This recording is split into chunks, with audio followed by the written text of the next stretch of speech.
Let's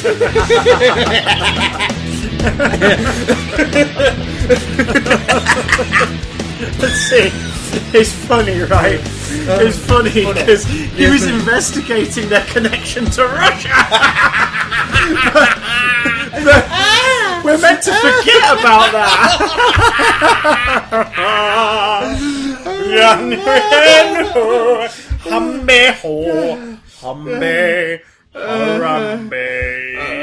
Don't bring him into this. You leave Harambe out of this. Papa bless. Welcome, boys and other boys. Are there any girls out there? We want to know. Where are you, my darling? Where's the woman? Are you good? Hello, welcome to Big Dank Toke, or whatever we're called. Big Dank Memes. Yeah, Big Dank Memes. No memes. I am No Memes McJohnson. I am What's a Meme Watson. Is this memes? No. No. But what it is a bunch of stuff. Read the table of contents for this week, you handsome swine, or so help me God, I will place a pleasure stick into your thumb hole. We're going to be talking about new audio-visual teasing treats from the It movie and Blade Runner 2049. What happened to the other 2048 Blade Runners? I don't know! Quality of the jokes, ladies and gentlemen. This is the quality of the jokes, ladies and gentlemen. Oh yes, tune in, buy a t-shirt! We're going to be talking about rumbling developments in the land of TV for Judge Dredd and Deadpool?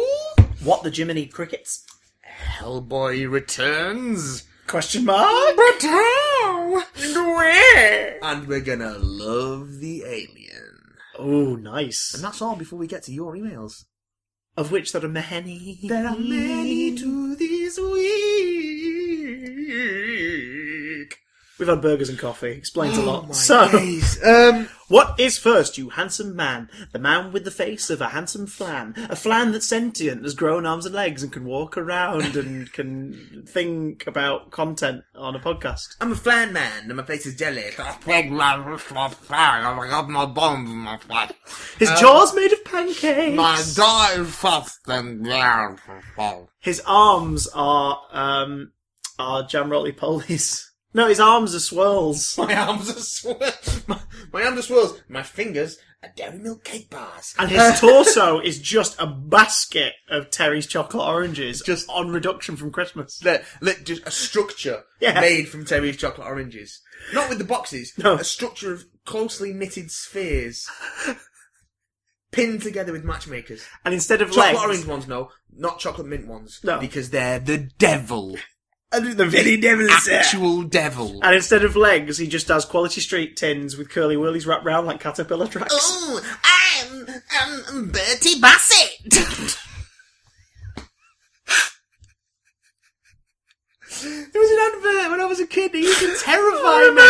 Because it was Bertie Bassett. It was like someone takes a licorice allsort and he said that they turn into Bertie Bassett. And the person with them looks at him and they just got this mute, smiling Bertie Bassett grinning where their friend used to be. And like the existential horror of it just chilled me to my childly core. It was horrifying.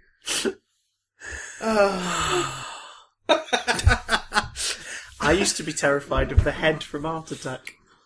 Because a creepy head. A creepy-ass head. Little did we know it was telling the future. It was from the future. It was a footballer's bust from the future come back in time to haunt us. It used to scare me, man. They warned us. They knew and they warned us. Why didn't we listen to Art Attack? So, damn you, Buchanan! In the last you knew too much. In the last couple of days, we've gotten to see a little bit more of the forthcoming adaptation of Stephen King's It. It what? It. Oh, right. IT. The It crowd. It's a sequel to Office Space. I'll be down with that. IT. Get down. No, so we got to see a good old chunky clip of the kids interacting. It's fun. Yeah. There is some very nice patter and banter. Pants. Some nice pants going on. Nice pato banter going on. Yeah, and sort of just yeah, Nice patio. we get to see a little bit more of Pennywise just being super creepy. Just with all the balloons stacked in that triangle. That inverted triangle of balloons. Just not even being disturbed by the breeze. You don't even see the top of it in the shot. It's like it could go on forever. It's balloons all the way down. Or up, as it may be. Balloons everywhere. Yeah, just... That movie looks... I'm really excited for that movie, and I've got confidence in its tone from what I've seen so far. Especially now I've actually seen a bit of the kids interacting, which is the biggest panic you get. Panic? Panic's a strong word. The biggest worry you get. The biggest terror! The biggest terror you'll get in the depths of the night. The creeping terror gives you such a fright. And the flesh, it crawls off your bones. But don't worry, these kids are alright. Yeah, it looks like they're pretty good. That's the end of our poem. We've seen Finn Wolfhard, who you see a bit of as Richie in this clip, in Stranger Things, so we know he's got chops, and it looks like the other kids have as well, so... Yeah, I'm confident for this movie. Hopeful by jingle. However, another movie that is still an unknown quantity. Unknown quantity. Although we've seen another bit of it thanks to its first official full trailer. Years. Is Blade Runner 2049. Did anyone ask for this? Yeah, apparently lots of people Apparently, since the 80s. people want a Blade Runner sequel. I was fine with the movie being what it, but yeah. But visually it's very arresting. But having seen Arrival, which is Denis Villeneuve, the director's last film, you would expect that. Have you seen Arrival? Yes, I saw it on plane, which was a terrifying place to see it. It's just wonderful. Because I was just waiting for our plane to just bang into a giant pill in the sky. Did you like grey pill? I liked it pretty much right up until the end. I liked the end, but I sort of felt like the movie was coasting on a really cool concept throughout. That then it couldn't end traditionally. It couldn't end. It had to end more traditionally with sort of like here's a denouement, here's a bit of a twist, sort of. It's not a twist, but like a thing that makes you go, oh, okay, la la la. I think I was enjoying the whole. Oh my god, we're watching a film about translation and communication. Yeah. So that the ending jarred with me because it was like it wasn't about that in the same vein. If that makes any sense. Yeah. I could see why it was cool. I know you really dug it when it came out. I really dug it. Yeah. You dug it hard, son. Real hard. It was also nice to see Jeremy Renner being given a role that was a role. Yeah, he actually had some stuff to do. Yeah. That's quite nice. And Amy Adams is always excellent. Oh, but so it's the same guy who directed that. Yes. Who directed Blade Runner 2049. He also directed Prisoners with came out a couple of years back with Hugh Jackman and Jake Gyllenhaal. Yeah, which I didn't see, but I heard great things about. Yeah, I missed that one. I did want to see it, actually. But yeah, no. Having seen Arrival and what you can do with that concept, I'm intrigued to see what you can do with what's already got a very established visual style because of Ridley Scott's. I think I know why it waited. Because Blade Runner has got, in terms of especially like the cityscapes and everything, has a very unique design all its own that has inspired lots of other people since. I think the reason we've had to wait this long for a trailer for a teaser, because essentially this is a teaser trailer, like for a movie that's out in October, is because of Ghost in the Shell. Because Ghost in the Shell's visuals were very familiar when it came to like the landscapes and everything. Into the cinematic Ghost in the Shell. I think it was waiting for everybody to wait for that to go. Is it done? There's no more trails for it. Great, here we come. Because I was saying earlier in the year, like Valerian and Ghost in the Shell, their cityscapes were sort of very Blade Runner-esque in the trailers, like a bit more sunlight than you expect from like Blade Runner. But it was. I think they've waited for the dust to settle on the other futuristic landscapes in promotion, and then they've gone right. We're back, bitches. I think that's a fair bet, yeah. And they dropped the music in there, like the musical stains from the original. Very that present. Vangelis score. And you've got Harrison Ford. Old cranky Harrison Ford. Yeah, playing either definitely not a replicant or a replicant who has found a way to sustain himself. We'll have to wait and see which ending counts, which ending matters. Unless they play it in such a way where they leave it ambiguous, which would be excellent. If they could do that, that would be phenomenal, but I think they'll have to answer it. Especially because there's a conflict of thought between Ridley Scott and Harrison Ford. Harrison Ford doesn't believe Deckard is a replicant, and Ridley Scott does. Yeah. So, and Ridley Scott's the producer on this movie, so he is involved. But as we know, you don't get Harrison Ford involved in properties he's already been a part of unless he gets a say. Or it's Kingdom of the Crystal Skull. Well, that too. Well, like Force Awakens, you know the only reason he said yes was because they went, we'd like you to be in it, don't worry, it'll be your only one, you get killed off. Yeah. That's probably why he went, alright, okay, I'm up for this, I'll take the paycheck, I'll be Han Solo again for 9 months. That'll keep me in planes for a while. Because I keep crashing But not them. plane insurance and lawsuits. Yeah. Oh, God. That'll pay for the repairs. No, I think visually this looks really interesting. Yeah. Jared Leto's creepy scientist looks... It'd be nice to see him play a good villain. Yeah, because, as insufferable as Jared Leto is, in particularly in promotion and his persona, he is a talented performer. There's no denying that. You're right. He's my least favourite persona. I'm all about Jack Frost. If I'm feeling particularly spicy, maybe even Black Frost. I can't remember what mine's called now, but she looks like an Italian. She looks like an Indian sitar player. She's my most powerful one at the moment. Excellent. Can't remember what she's called, but she's really good. She's damn fine. Got some fire and ice attacks. I'm very keen on Neko Shogun. Bless you. So it's a warrior cat. Oh, God. It's literally a cat in, like, samurai armor. I can imagine. With the back banner and everything. Like, proper Dynasty Warrior style. Yeah. On a scale of 1 to 10, would you say it was very cool or very cruel? Very cool. Very cruel. Very cruel. So So 2 films we're pretty psyched about. 2 films we're pretty psyched about. And some interesting rumbles from the world of TV. No, don't do this to me. Don't dump thoughts on my mind. So apparently... I have bills to pay, good sir. There is a Judge Dredd TV series in development. Ah. I sense that there is a PS to this. Called Judge Dredd Mega City 1. Yes. Being co-produced by IM Global and the folks over at Rebellion Publishing, who published 2000 AD and own the character. There's been no mention so far of it being a continuation of the 2012 film Dredd, starring Carl Urban. But it is in development. Right. That's all we know. Okay. Now, to test if this news is exciting or not, I have a Judge Dredd fan in the room with me. Please state your name for the jury. Loud and proud.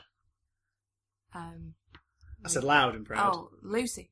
Loud and proud, Well, madam. what do you want me to say? I've been dragged in. Say it like Captain America in the 50s declaring he's entered a room.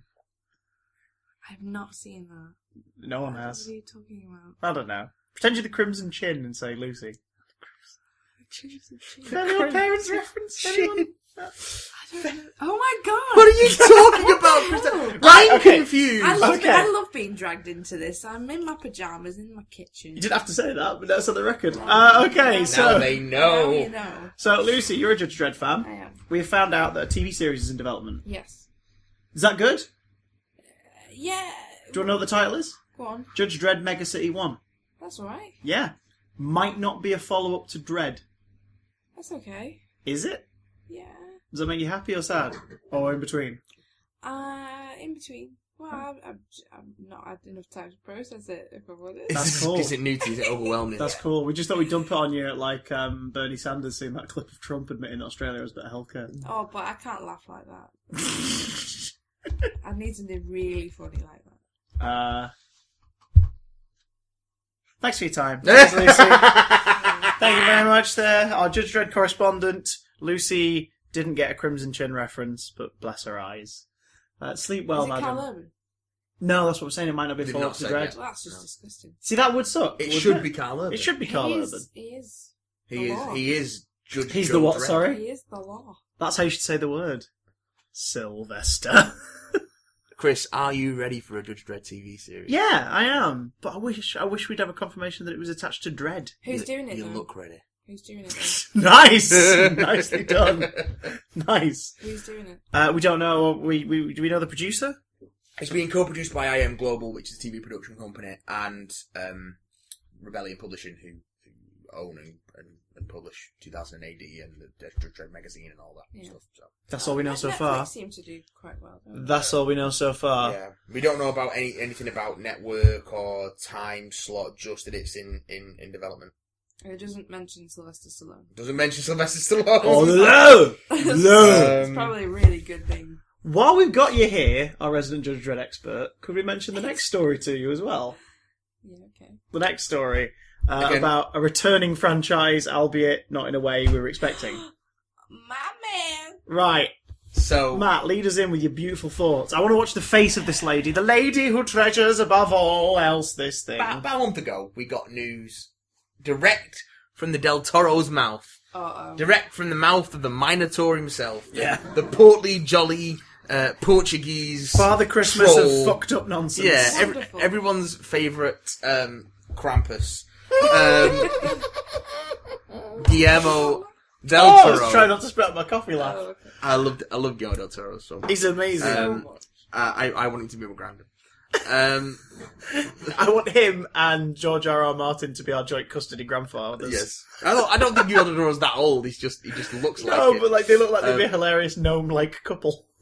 So good. Oh, So good. Nomeo and Nomeo. Wherefore art thou? So we're not getting Hellboy 3. It's not happening. No. It's not happening. This was confirmed about a month or so ago, wasn't it? We got the confirmation. It ain't happening. Even though just before it, Ron Perlman was involved in like a social media. Go on, let's see if we can get the studio to be interested. Yeah. And then Guillermo was like, I don't think it's going to happen. Apparently, it was a case of him not being able to get the budget. Like, it just couldn't get... So studios couldn't not get the budget. not putting in, not committed. no. Legendary, I Take think, my wasn't it? Who money. owned it? Take my money. Shut up and take my money! But no, they wouldn't do it. So, we are, in fact, getting a movie reboot. So Hellboy does Hellboy. have some money put to one side, but it wasn't being given to Guillermo. Tentatively titled Tentacles tightened. Rise of the Blood Queen. Okay. And directed by Neil Marshall. Now, who's Neil Marshall and what has Neil Marshall directed? Do you know The Muffin The Man. Descent? Yes. The Descent? He directed The Descent. Oh shit. Horror Do- director. Do you know The Game of the Thrones? Yes. He's directed some of The Game of the Thrones. Okay. HBO TV's The Game of the Thrones. Let's see what else Neil Marshall has 13 done. episodes in 2016. He's generally well regarded. He's a British guy. He directed Dog Soldiers. Oh snap! Yeah, which is a great little Yeah. a great little horror. What else are we looking at? He did an episode of the first series of Westworld. He's done quite a bit of like genre TV, like a bit of Westworld, bit of Hannibal, bit of Black Sails, bit of Constantine, bit of Game of Thrones. Did Doomsday, which was very well received, but I've not seen. He's dipped a toe in Bits lots and pieces, of things. yeah. But, So let's just- but he definitely veers towards horror and genre stuff. So let's just quickly run this by the Hellboy fan of the three of us here. How do you feel about that? You're not getting a continuation. You're not getting a final chapter of the Ron Perlman, Guillermo del Toro trilogy, but they've ponied up the cash somewhere to do a reboot. How do you feel about that? You're getting another Hellboy film, but it's not the team that brought you the others. That'd be interesting. I was not a massive fan of the second film, to be honest. Freak. The See, first but- one is amazing. See, Chris, both you and I prefer the second. Yeah, we prefer the Golden Army. No. Troll Market! Yeah, that was awesome, Troll but Market. it was also a little. The design too- of the Golden Army. I don't know. It Creepy was a bit. Clockwork Man.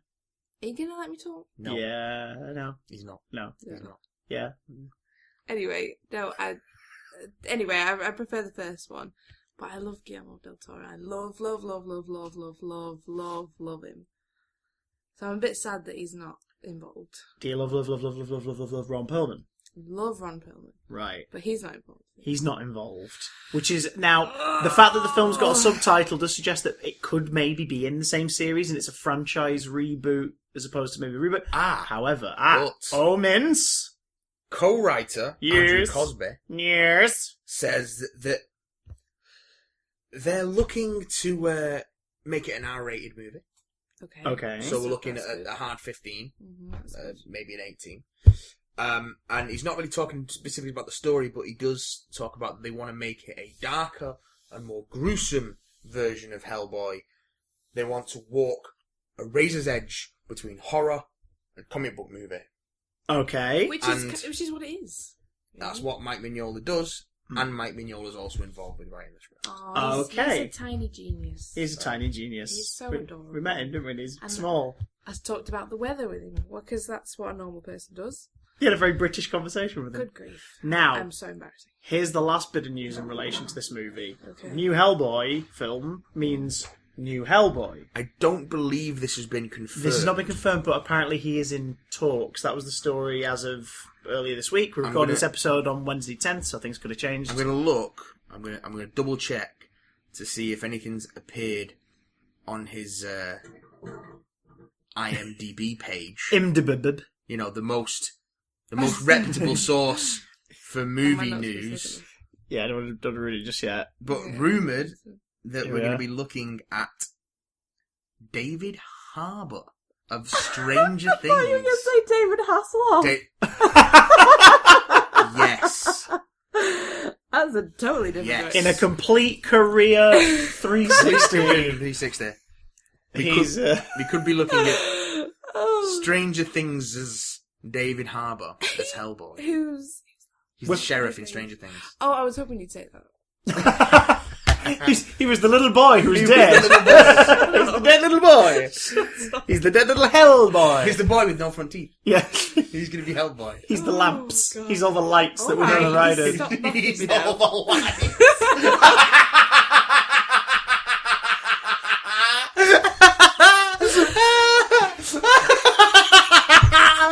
Hellboy's all the lights. Oh, justice for Bob. So, yeah. You're a funny man, aren't you, Jones? Nope. So David Harbour as Hellboy, what think you? Yeah, I'd have to see it. He's got a Perlman-esque sort He's of got a big face. physical And he's tall shape and and everything, broad. yeah. I'm going to be sad that it's not Ron Perlman. I'm more sad that we're not finding out the third and final Listen. chapter of that story. Anytime, no matter what I'm watching, every time a character that I've not seen before makes an entrance, I'm always slightly sad that it's not Ron Perlman. Doesn't matter who it is, what the character is, what I'm watching, what the service. Every time a character appears on screen for the first time, I'm inside. I go, "Oh, it's not Ron Perlman." Pay no attention to the man behind the curtain, because he's not Ron He's Perlman. not Ron Perlman. But how do you react when it is Ron Perlman? I just smile. I'm like, oh, that's Ron cute. Perlman. You need to see Pacific That's Rim. you Ron know. Perlman. He's in Pacific Rim and he's great. He's Is also he in there? Police Academy 7. Shut up. Oh god. He's a Russian terrorist who has a plot involving addictive Game Boy video games similar to Tetris, but starring a Russian bear. Oh. What? This is the thing. No, yes, he's in Police Academy 7 Mission to Moscow. The plot centers around terrorism and addictive video games. Of course they it were really does. pushing the boat. Of course he does. Oh, but they push the bar out in Police Academy 5, Mission Miami. Wait, you know them all so Oh well. my god, this is kind of worrying. Do I sense a big damn love on the horizon? I think love is a strong word Big damn to purge. describe my feeling towards any of the Police Academy movies. Do you know what Michael Winslow would say to that? He wouldn't say Wouldn't anything. say He'd make a noise. He'd just make noises. He'd just make the Family Fortunes buzzer. Sometimes I think we should have called this podcast "Making Noises." That's all we do. That's pretty much it. Well, thank you for being a Hellboy stroke Dread barometer. That's okay. Lucy, would you like to tell everybody where they can find your crafts online at its current address? Oh, crap. I don't know. I don't know what it's called. Great sales pitch. Sugar. What's it called? Lucy, I Lucy don't know. _ crafty _ crafts. Where's my phone? I'll get it. I'll find it. Oh, I'll that's bloody terrible. find it. Hold I'll on, bloody hold on, find it. hold on, hold hold on, on. hold on, Hold on. I make cute little things. Hold on. What cute little things do you make? Tell us your cute little things. I make cute little mermaids. Cute little I make mermaids? cute little bunnies. Cute little bunnies. I can make things on request, really. I can make it up. If you look for Lucy's _ crafty _ crafts on Instagram, you can see some examples of her work. You should do a Hellboy. Shall I give you... That's great. My biggest aim is to make a Big Daddy. I Oh, want to make a Big snap! Daddy, but I want to make him out of fabric. Okay. But I'm going to give you a live little preview. Hold on. Oh, Could snap! you make me a homunculus to carry out all my misdeeds? A cloth homunculus. But touch not the monster's flesh. Can I give him commands? And etch my orders in his flesh. That, Hillary, is an homunculus. It's not finished. Let's have a little look at this. This is beautiful. But I've made this pattern myself. This is It's beautiful. nowhere near finished. His face isn't as This well. is beautiful, mostly because you lot can't see a damn thing, but we can. Oh, yeah! Oh, we can do! So good, right? That's amazing! His mouth is beautiful. That is amazing! Oh, that's awesome. For people at home, Matthew was observing Lucy's Don't tell him. _crafty_crafts. Mr. Meeseeks. Mr. Meeseeks. That is pretty sweet.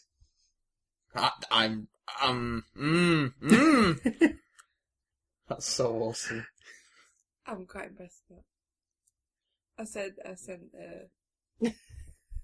sent a special someone half of his portrait. She thought it was hilarious. Yes. Yes. I like this work. Back to the podcast. Sorry, I'll take I that. don't- Alright. I just can't stop looking at it. It's beautiful. I'm gonna leave it there. His little shiny eyes. It's the fact that you're giving him beads that make his eyes shine like I'm in a gonna put cartoon. I'm gonna put the white on. But, you know, if Ooh-wee! you're ever in need of a woolen plumbus, let me know. What do you do with a plumbus? I don't know, but I always make sure to keep hold of the spare schleem to repurpose for later batches. So that's always a winner. Well done. Thank you very Well much. Our special done. correspondent and salesperson, Lucy's _crafty_crafts on I hope you Instagram. enjoy it. I'm Enjoy! enjoying that Meeseeks. So what do we got now, Matthew, with your eyes and dreams, with your Before scaled thoughts? before we move on to the dark nightmares that dwell in the cold distance between stars, Sorry. that's fine. One more little bit, the tidbit of TV news. Oh, tits. You like Deadpool? I like You Deadpool. want more Deadpool? I want more Deadpool. You want I some want more Deadpool? Deadpool. You want Deadpool on TV? Who said that? What? What? You want some Deadpool on TV? I wouldn't be against You it. want some animated Deadpool, co-created by Donald Glover and his brother, screenwriter Stephen Glover? Everything you're telling me points to yes, Well, as long as it isn't for kids. you're getting it on FXX, So not for kids. We're talking is Family Guy, slot, that kind of time. subsidiary of Good. 20th Century Fox. First season of 10 episodes has been picked up, and it's expected Green shit. to, and lit. it's expected to premiere next year. Oh, now, we talked about this briefly before we record, because, believe it or not, people, sometimes we do talk about what we're going to talk about. Yes, And- and sometimes we talk to each other when we don't have to. Yeah, It's sometimes we rub up against each other. We just rub right up against Just each other. Pounding it. just Pounding it. pounding it. So yeah, there's that. But we were chatting about this, and we were like, "Oh, I wonder who's going to play Deadpool." They will already have recorded it, You or reckon? they'll be in the middle of recording it. If it's due to go out next year, they've already started work on it. Do you think it's Donald Glover? I wouldn't be against Donald Glover No, I voicing won't be against Donald Deadpool. Glover. He's a great comedic actor, so it'd be a lot of fun to hear him play that role. But at the same time, it'd be a shame if it wasn't Nolan North who's been like playing Deadpool in most of his animated appearances, including the video game. Oh, I don't think we need to worry about Nolan North's career, Christopher. Hey, He's busy voicing everyone in every video game ever made. no, that's Troy Baker. Oh, no, yeah. No, Troy Baker is the ones that he doesn't get to. because Yeah, no, he's Troy- busy doing the other one. Troy Baker's busy voicing every character in every Japanese translation ever made. Oh, you encountered Kanji in your... Oh, Kanji's in my party now. Yes, he's so good. Kanji is in my party. Get banned! Kanji joined us in our weird trying to pick up girls' numbers competition. Yes. It was odd. Yes. That describes everything that happens in that game perfectly. We'll talk about Persona 4 at a later date. Yosuke is such a gay panicker. He's such a homophobe. He's such a homophobe. But in a way where you can imagine the Japanese writers didn't even think it was homophobic. Oh, no. It was just, it's charming that he's awkward around gay people. It's No. like, it's kind of awkward. It's definitely homophobic. It's really horrible. But at the same time, he falls into bins, so I guess that's karma. The point is, the first 3 times we meet him, he falls into bins. I think we've strayed far from the point here, Christopher. We never straight it. Well, if anything, it's like Deadpool. We're breaking off into tangents. Speaking of Deadpool, see what I did there? I sort of brought it back. I have nothing but contempt for you. Oh, thanks. Have you left it in the box? Someone shut that washing machine up. God. Gurgling at me. I'm up for a Deadpool adult animated series. I think that's quite cool. Question, will it be set in its own little thing? I hope it is. Who knows? Do you know what? I hope it is, because then we'll get a Jeff reverse Loeb's version. executive producing, because he basically Is across all Marvel TV. everything Marvel TV. Yeah. I hope it does a reverse Ultimate Spider-Man, because the Ultimate Spider-Man TV series has had a couple of episodes with Deadpool in, voiced by someone, I don't think it's Greg Sipes, but they're trying to do a Greg Sipes impression. And he's irritating as sin and doesn't work. Deadpool shouldn't be in a kid's cartoon. He just shouldn't. It doesn't work. He becomes wacky in that sort of, U/G certificate sense. Like, he's just... In the way that he's often presented a lot at the moment. Put it this way, the Deadpool you meet at comic conventions, who keep trying to hug you as much as you want them to get the hell away, that's the Deadpool that appeared in Ultimate Spider-Man the animated series. That's not what you want. But I'd rather have, like, Deadpool a la Hulk versus and the Deadpool video game in an animated series. And if that's the case, I want it to be in its own continuity, him acknowledge that he knows he's not Deadpool, he's the Deadpool of this animated series. And I want a bunch of the heroes and villains of the Marvel Universe to appear in it. Like, not all the time, but occasionally. Because you can get away with putting them in these odd situations. Well, because kids won't be awake watching. I would have thought you'd definitely get X-Men in it. Especially with it being Fox-owned. Oh, yeah. But I hope they can work it out, especially with Jeff Loeb being involved. I hope they can hash out in a way where they can just use from the broader Marvel Universe, or at least reference the stuff that they're not allowed to. Do you know what I mean? So, like, he can talk about Captain America existing, but, you don't necessarily have Captain America in it. But I wouldn't be surprised if they tried to squeeze out a Spider-Man episode based on the recent team-up series and everything. Force it out. Just force it right. Just squeeze it in. Just thrutch. What? Just clench. Isn't that your favourite band from the... Clench. Hair metal band from the 70s? And release. Thotch. Is it Thotch from... I can't remember. Thotch what? Thotch from Brian Pern. Oh, God knows. God knows. You excited for that, though? Not Brian Pern. No, that ended last month, but yeah. I'm always excited for a little bit of Brian Pern. Oh, baby cakes. Who isn't, really? The Dragon Riders of Pern took a really weird turn when the latest miniseries was just titled Brian Pern. Obscure fantasy series references here on the Big Damn Cast. You don't get them anywhere else. Especially tied in with BBC4 comedy series references. Exactly. See, I'm linking all our audience bases. Tell you that. So what's just around the corner for us, Christoph? Probably a subpoena. What are we going to see in 2 days? Ah! By the time you hear this, we'll probably have seen it. Yes! When you listen. We are going to see Alien Covenant. How do you feel about the Alien franchise? I loves me some Alien. But the more I'm exposed to Alien, in terms of the various versions, the more it sort of puts me off. Which is... How so? Which, I don't know, I think... I don't mean overall, but I mean, I like it. I like the minimalism of those first two movies. I don't think there's anything minimalist about that second movie. No, but the second one ranks up to 1,000, but the second one is definitely a sequel to the movie Alien. But Aliens is its own movie, but it's a sequel to the movie Alien, and it's about people trapped in a scenario with a horrible, deadly threat. 3 feels like a weird retread of all that, to less of a successful payoff. 4 feels like a drunk cousin who stumbled in and decided to get involved. 4 is a weird movie. Prometheus feels like it's trying to be lofty about the whole thing and forget the other stuff as though it's not worth talking about. Yeah. And now we're about to get a sequel to that and a prequel to the original. That is... Do you know what I mean? It's one of those where I'm like, I don't know if we need more Alien, because I love what we've got. However, I am excited for Covenant. Now, you, on the other hand...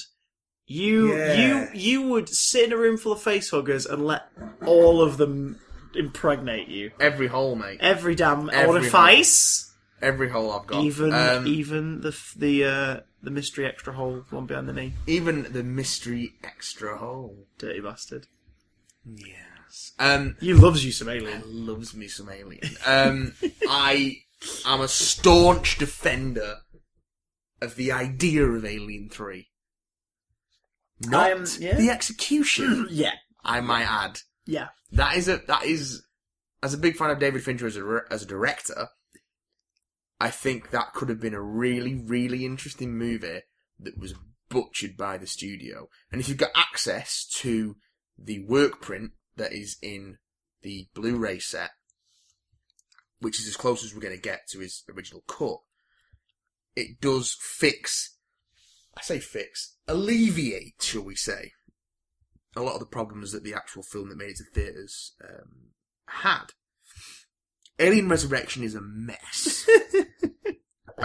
With some genuine talent behind and in front of the camera. So much talent is in that movie and involved with it, and it's just a mess. It is a state. It's so odd. I think it's a quite enjoyable mess. You can have fun with it, but it is not a mess. good. It's not good at all. But Joss Whedon was involved in the script. He wrote like the earliest screenplay of it, and who was the director? Jean-Pierre Jeunet, director of Amélie, Delicatessen, which is awesome, and other bits and pieces. He's got an eye for the bizarre, and his visual style very much came through in Alien Resurrection. Whether it fit the Alien universe, I don't know. Great description. Does it fit? If it doesn't fit, then like a face hugger, force it. And also it's got Brad Dourif in it, and it's got Ron Perlman in it. It's got fucking Winona Ryder in it. It's like, come on. To be fair, Winona Ryder, at her probably laziest, she's pretty terrible in that movie. She's at that point where, like, publicly she was sort of in a weird place at the time, like, in terms of, like, celebrity and everything. It got weirder after that. But, like, you could watch that movie. If that was the only time you'd ever seen Winona Ryder in a movie, you'd be like, yeah, she seems a bit crap. Which sucks, because she's great in loads of other things. I think she's fine in that. But yeah, that movie's weird. I mean, she's pretty emotionless, but maybe that was the point. It wasn't. She was an auton. She was an auton. She's an auton. That's weird. But I am also... Sorry, just coughed up, Christopher. Better out than in. Well... I'll have to have a Numi replaced C-section to get this out. That is the best scene in the whole movie. If Prometheus had just been that scene, I would have walked out going, that movie's incredible. Prometheus is an incredibly frustrating movie because it's full of great ideas. Beautiful visuals, wonderful editing. Yeah. Like, it's... Well, no, I would argue against wonderful editing because the plot makes no sense. So narratively, the editing falls apart. Completely. Okay, yeah, I could agree with that. Good show. But terrible characters. Poor characterization. Probably with the exception of David, I would argue. But a lot of the characters are saved by the actors until you get to the stuff that they have no control over, which is the character's destiny and just run in a straight line. My God. We'll tell you what. Let's duck to the side. As we're going to talk about Alien Covenant next week in full review, this week let's bash through the Alien films. So we're going to talk Aliens, Alien 3, Alien Resurrection. We'll briefly talk about AVP and Aliens vs Predator Requiem. Because there's not much to say, really. Not much to say, and also, they're not canon anymore! Then we'll talk about Prometheus. And I want to blast you with a little bit of my journeys into the Aliens expanded universe. I want you to open your egg and clamp on my face. Yes, I'll do that. Which is the most devious sexual act anyone could do to a Gremlins 2 fan. Clamp on my face. Yes. So, yes. I started playing with the Gremlins Lego Dimensions characters this week. And it's adorable. Not in the game, just got them out of the box. Just fiddle around with them. It's weird. Frank Welker and Howie Mandel have forgotten how Gizmo and Stripe and Gizmo sound. It's really strange. Oh. They've recorded new dialogue for it, but it's like, dialogue? Why are they speaking? Yeah. Stripe says sentences. It's really weird. But I'd love for the Xenomorph to pop them in Lego Dimensions. It never happened in a million years. No. But imagine that thing running around and tearing apart like flying monkeys. Lego will not touch R-rated properties. Nah, damn it. The closest we may ever get... Well, the closest we got is not R-rated, but The Dark Knight. They did sets for The Dark Knight and The Dark Knight Rises. Yeah. Which was the closest that they came. And Red Dwarf is apparently one of the Imaginext fan sets that is going to make its way. Yeah, I think that would make it. So that's the closest they ever got. But yes, there's always Mega Blocks. It'd be fun if, yeah, well, yeah. If Kinects was still around, Kinects would do a kick-ass, like, Alien. Like a 6/4 scale. No, like a 3/4 scale Alien would be cool. Made out of Kinects. Alien. Bionicle Alien. I made a Predator out of Bionicle is Lego. I know, but slightly different. I made a Predator out of Bionicle. That's because all Bionicle look like Predators. Yeah, but I gave it dreadlocks. So, Alien! Good sir! Thoughts? It's a fucking classic. It's amazing. What do I need to say about Alien? I could tell you something weird about Alien you might not know. What? In year 8 in high school, we had to pick a movie to talk about in music. Pick a movie. To talk about a music lesson and specifically write about the score. And I just got the Alien book, yeah. I just got the Alien quadrilogy. Well, it wasn't the quadrilogy box set, they did them in individual releases, and W.H. Smith in Eccles, oh yes, we're doing two for £20 on Fox DVDs. That would have been Legacy, the Alien Legacy box set, which came first. Oh no, this was the when the quadrilogy box set came out. They released the films individually as well. Oh, I see. Yeah. So basically, you got everything from the quadrilogy apart from that 9th disc. Yeah. The quadrilogy at this point this is when DVDs were at, like, you know, their sort of their height. They were the common home media. So the quadrilogy box set was like £90. Yeah. These individual ones were in the 2 for £20 at W.H. Smith. Oh. So I picked up Alien, Aliens, Predator, and something else. I can't remember what it was, but I picked up another 20th Century Fox movie. Daredevil Director's Cut. God. Daredevil Director's Cut.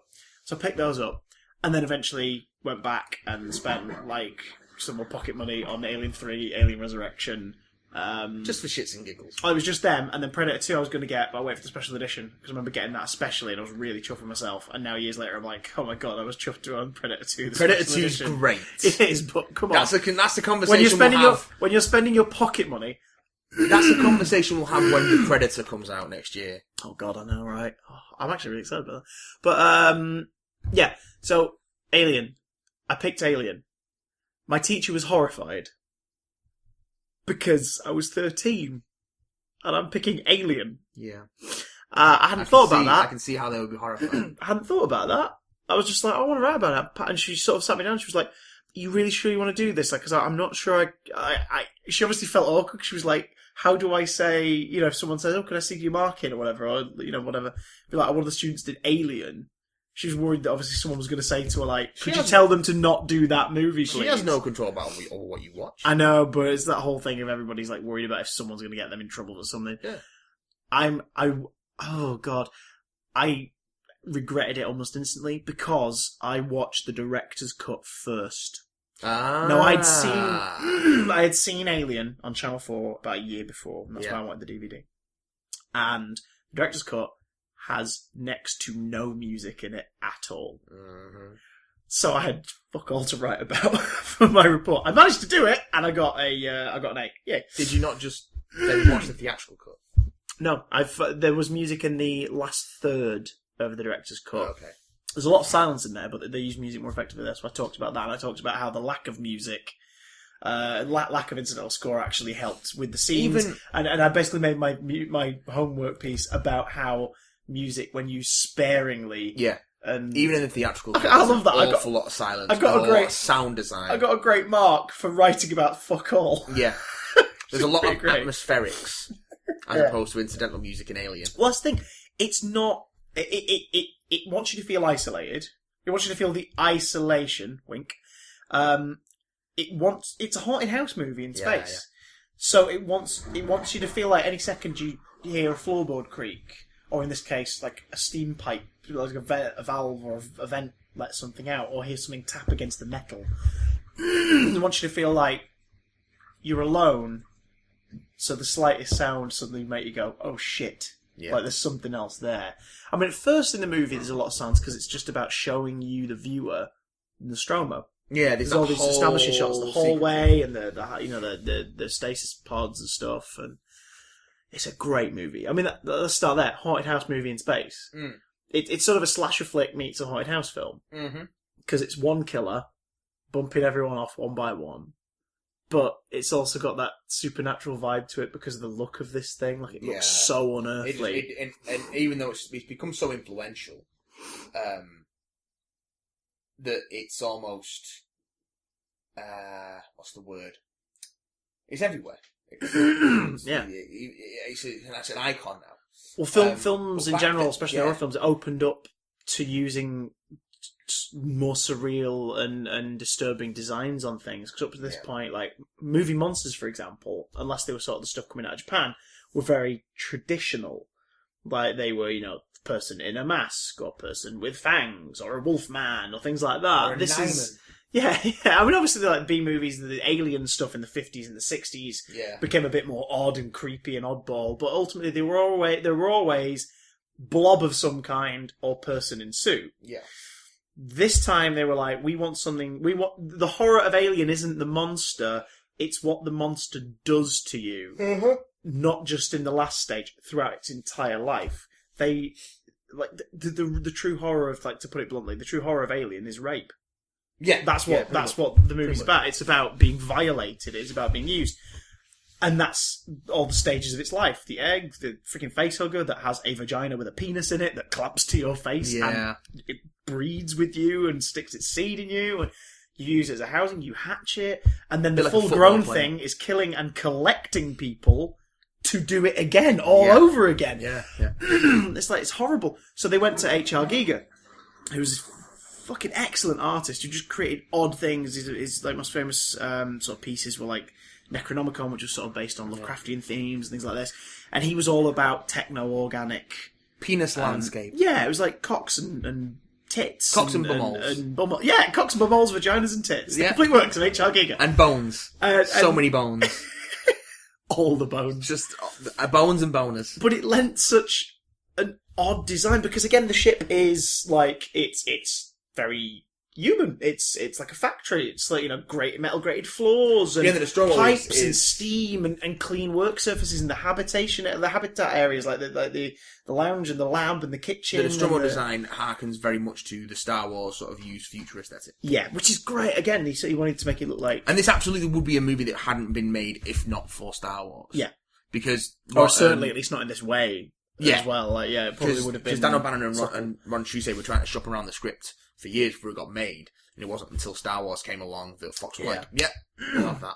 We'll do it, by jingo. Yeah. But the lived in space thing is such a great idea, because again, up to that point, people didn't do that.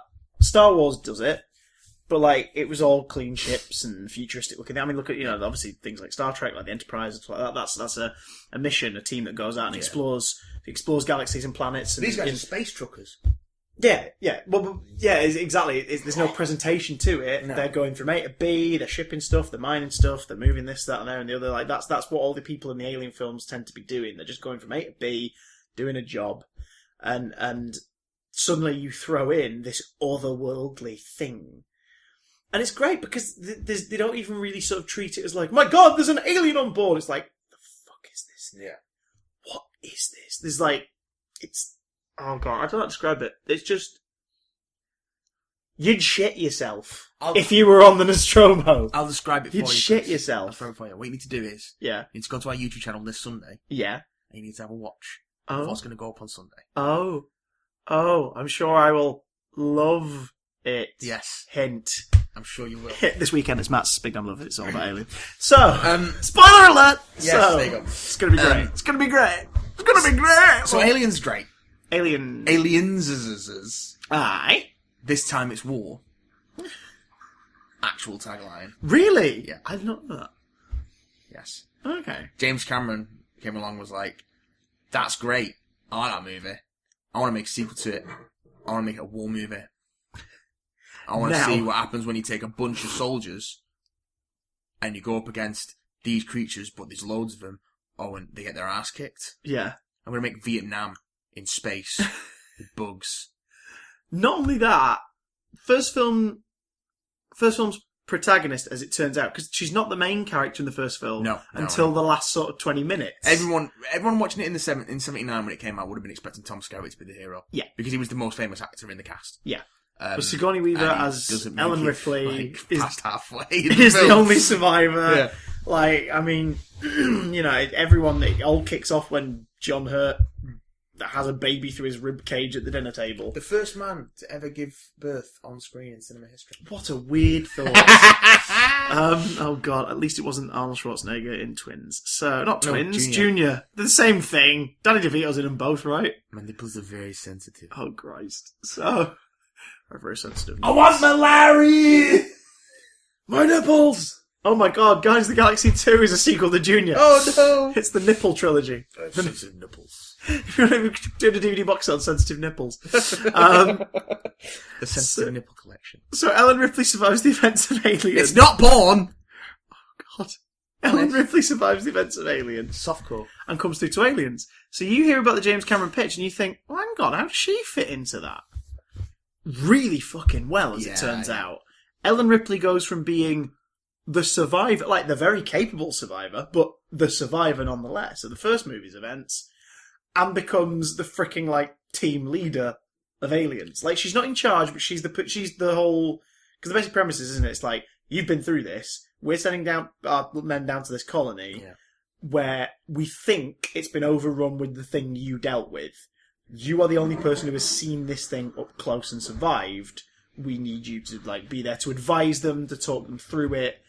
By the way, you're all probably going to die. Best of luck. Down you because go. Also running through all these films and all these stories is the idea that the company, Weyland-Yutani, wants to get their hands on one of these aliens and do experiments on it. And in the first movie, you get that wonderful moment where she's looking on the computer and it says, it's the Special Order 937 of, acquire sample, return it to Earth, crew expendable. Yeah, because of course, like, Ash is the revealed android character in the first one. Like, we've got robots in this world, which again is treated as normal. Yeah. Obviously, it's a shock reveal to them when they found out like, that Ash was an android. Like, oh my god, he's a robot.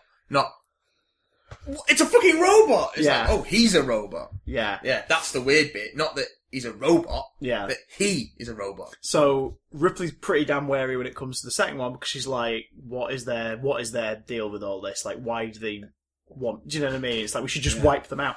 So because she like goes down sort of with the intent of like, I'm gonna make sure that they kill them all. Like, I'm gonna, that, or get the fuck out of there and leave them to just sit there and have no one come near again. But Weyland-Yutani, are they named Weyland-Yutani in the first one? I don't think they're named in the first film, are they? They're not. You see the logo, but they're never actually referred to by name as Weyland-Yutani. But you do see the I think it might be named in one of the captions. I'll have to double check. But in the second one, they're very much present. She's also now wary of androids because of Ash, which is a shame because one of the members of the team is sort of the technician and medic and everything who's Bishop. Yeah. Who is an android himself, played by Lance Henriksen, and he's absolutely freaking brilliant. Yeah, because obviously the first one, Ian Holm has to play an android that we don't know is an android until the reveal. In this one, Lance Henriksen is playing an android we know is an android from the start, so he plays it slightly eerily, like he's not. You'd feel very uncomfortable being in the same room as this character. I thought so, he's well-meaning and he's pleasant, but he just seems a bit off. Yeah. And it's great, because that's obviously there to help fuel the thing. It's to make you as a cinema go, oh, the last robot was bad, maybe this guy's a bad guy too. When's he going to turn? When's he going to flip? Yeah, not at all. Bishop's one of the best characters in the whole series. Yeah. He's great. So there's that too. But also, like you said, up the stakes, we've got a bigger cast this time. Yeah. At least a bigger cast that stick around longer. Big on Talk us through some of the Marines. Who have we got? Oh, so many great. We've got, Michael Biehn, resplendent from his Terminator triumph. Actually, he wasn't the original casting choice for Hicks. They'd started with someone else whose name escapes me. Ah, the old Nemesis. Yes. Lovely man. And it didn't work out. They got like a week or so into filming and he got fired. Oh. And then they were like... You got Eric Stoltz, did James Cameron reached out to Michael Biehn and was like, you want to come be in my movie and save it? And then he comes in and he just gives in like one of his best performances and creates a really memorable character. You've got Vasquez is the badass girl. She's amazing. Operator. Basically the biggest guns on the team. Yeah. And I mean that in both senses of the word. Yeah, she's got Jeanette Goldstein, isn't it? Yes. And she... It's a great gag in the movie where they're ribbing at each other about aliens. Because she's Latin American. And Hudson, played by the late great Bill Paxton, again in just a wonderful role. Also returning from Terminator, albeit in a much lesser capacity. Terminator. Yes. She said alien. She thought they said illegal alien and signed up. Not only is that a gag at her Latin American heritage, also a gag at real life. She turned up thinking it was a movie about immigrants to the audition. So she was like super feminine. Yeah. And it was like, but she wasn't listening for this hard ass like. Oh God! So How did they break that to Jeanette her? Goldstein is like at all. No, like, she's not. how did they break that to her then? Just I like don't know how that audition went, but you I mean, she got got it it. all So wrong. yeah, Hudson. All the Marines are really memorable characters, and it's an immensely quotable movie. It's one of the most quoted movies of all time. It's just got great sort of gung ho dialogue from these, and as everything goes to shit, just watching them fall apart is wonderful. There's like you just get decimated by these aliens that have no weapons, and you got all these guys in their armor hiding behind, these pulse rifles and smart. The hardware in this film is almost fetishistic. Yeah, every possible, are wonderful. Every time you ever played Cowboys and Indians, Cops and Robbers, like every time you ever fought an alien as a kid, running around playground like pretending to shoot at each other, every possible gun you ever could have dreamt up is not only like realised, it's improved upon by the freaking like the rifles. The pulse rifle has become one of the iconic weapons of sci-fi. It's beautiful. It's got like what? It's got like three main settings, is it? Like three of them. I might be wrong. It's got several, but it's got like grenade launcher built in. It's just a rifle, and it's got the Muslim grenade launcher. But then what happens later on is Ripley takes a flamethrower and tapes it to her. That's it. Yes. So she has that. She's basically got two guns taped together, and just goes on a fucking rampage, and it's awesome. Because Ripley gets stuck in, like she sort of gets over the initial "oh shit, I'm terrified of this," and just goes. Fuck it, because she has an extra motivation. Well, basically, the idea is that a colony's been established on the planet. Yeah. Ripley was drifting in space for 50-odd years in stasis. So she gets woken up and she finds out there's a colony on the planet. But the company don't believe the story about what happened, so she gets made redundant and she's sort of scraping out a living. She gets taken on as a specialist on this mission to find out what's gone wrong at the colony because they've lost contact. LV-426. Also named Acheron, which is also the river to the underworld in Greek mythology, I think. Nice, nice. That's a freaking great little bit. It's only named that in the novel, not in the novelization. And I think some other supplement. They never say it in the film, but in like all the other like supplementary material, it's mentioned as that. Well, it definitely is the freaking like river to hell. Well, yeah, quite. So especially when you find out what's at the centre. Well, yes. And they go to the colony and everyone there's gone and it looks like there's been a massive battle and fucking all's gone to shit. But they find one little girl. Yes. Who's the only survivor. And earlier on in the film you get this whole thing of the idea that Ripley was out in space so long she outlived her own daughter, who was 10 when she left on the mission that she's on in the original film. Yeah. So she's outlived her own daughter, and then she finds this little girl who's around the same age that her daughter was when she left. Yeah. And you get this... Heartbreaking, man. In the middle of all this carnage, you get this little family unit start to build with Ripley and Hicks and Newt. Yeah. And sort of coming together as a sort of... a surrogate family. Yeah. For the one that she's lost. And that's kind of the heart of the film, of her fighting to defend this against all the... Like, Newt 40 miles of bad road, as James Cameron has described the movie. Yeah. Newt is the living example of everything that's dear and needs to be protected and preserved that will go if these things continue to breed and spread. And their relationship is really sweet. Yeah. And she has my favourite line in the whole film. It's just her delivery as well, Newt's delivery. It's when she's just sort of like talking about you're hiding from them and everything, and she goes, "They mostly come out at night. Mostly." It's just this weird... Also, the girl can't decide if she's American or British. Yeah, which, bless her, she's great, that she's so good, though. No, it's her great, accent flip-flops, but she's really good. She's great. And there's that wonderful shot, because there's two versions of the movie. There's the theatrical version, which has loads cut out, and then there's a special edition, which I think everyone's more familiar with, which is longer and fleshes everything out a lot. Yeah. And you've got that shot where it's her father and mother who go into the derelict ship from the original Alien and find the facehuggers and bring the infection back to the colony. Right. And you get that shot where her mother drags her father out of the wreckage and gets on the radio. Yeah. And you just see, she sees him on the floor outside with the facehugger on him. And she starts to scream and it just gets drowned out by the wind of the planet. And then there's a hard cut to Ripley. I've seen that version. It's great. Freaking haunting, that. Yeah. Oh, God. This girl just screeching, and it's just lost amongst the winds, and she's got this father with this crab thing locked onto his face. And then the next time we see any of those characters is Newt running from the Marines as they come to the desolation of what's left of the colony. You know, they shot, I think it's just the theatrical one, but you see a shot of the two guys in the big corridor talking on the site before it all goes. Oh, to yeah, shit. yeah, the two. One of them is Matt McDonald. Yeah, he's the Captain Red Dwarf, Dwarf, Captain Hollister. Which freaked me out the first time I saw it, because he was someone I'd only ever seen in that. So when I saw him in this, I was like, oh shit! Oh my god, Red Dwarf is the spin-off from Alien! No, it's not, but yeah. So there's that. Also, one other introduction to the cast in this film, sort of, aside from the aliens looking different because it's a different design, a different sort of strand of them. This is where Tom Woodruff Jr. and Alec Gillis got involved with the franchise. Yeah. And they would be linked because it was Stan Winston, wasn't it? I think was still working on this one. Yeah, and they were working with him. It was Tom Woodruff Jr. doing a lot of the stuff in suits along. He was like the hero alien. Because they took over full time in number 3. Yeah, and they did Resurrection as well. And then their work on this franchise is what allowed them to push out and then eventually create ADI, Amalgamated Dynamics, which is their effects studio.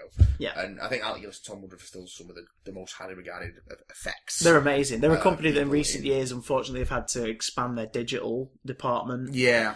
Which really sucks because they're so good at practical. Amazing. But the aliens are different. They're sort of a harder thing because we sort of learn. The games elaborate on it a bit later, but the alien from the first film was a drone. It was sort of a species designed to kill if need be, but mostly injure and bring back hosts for future xenomorphs.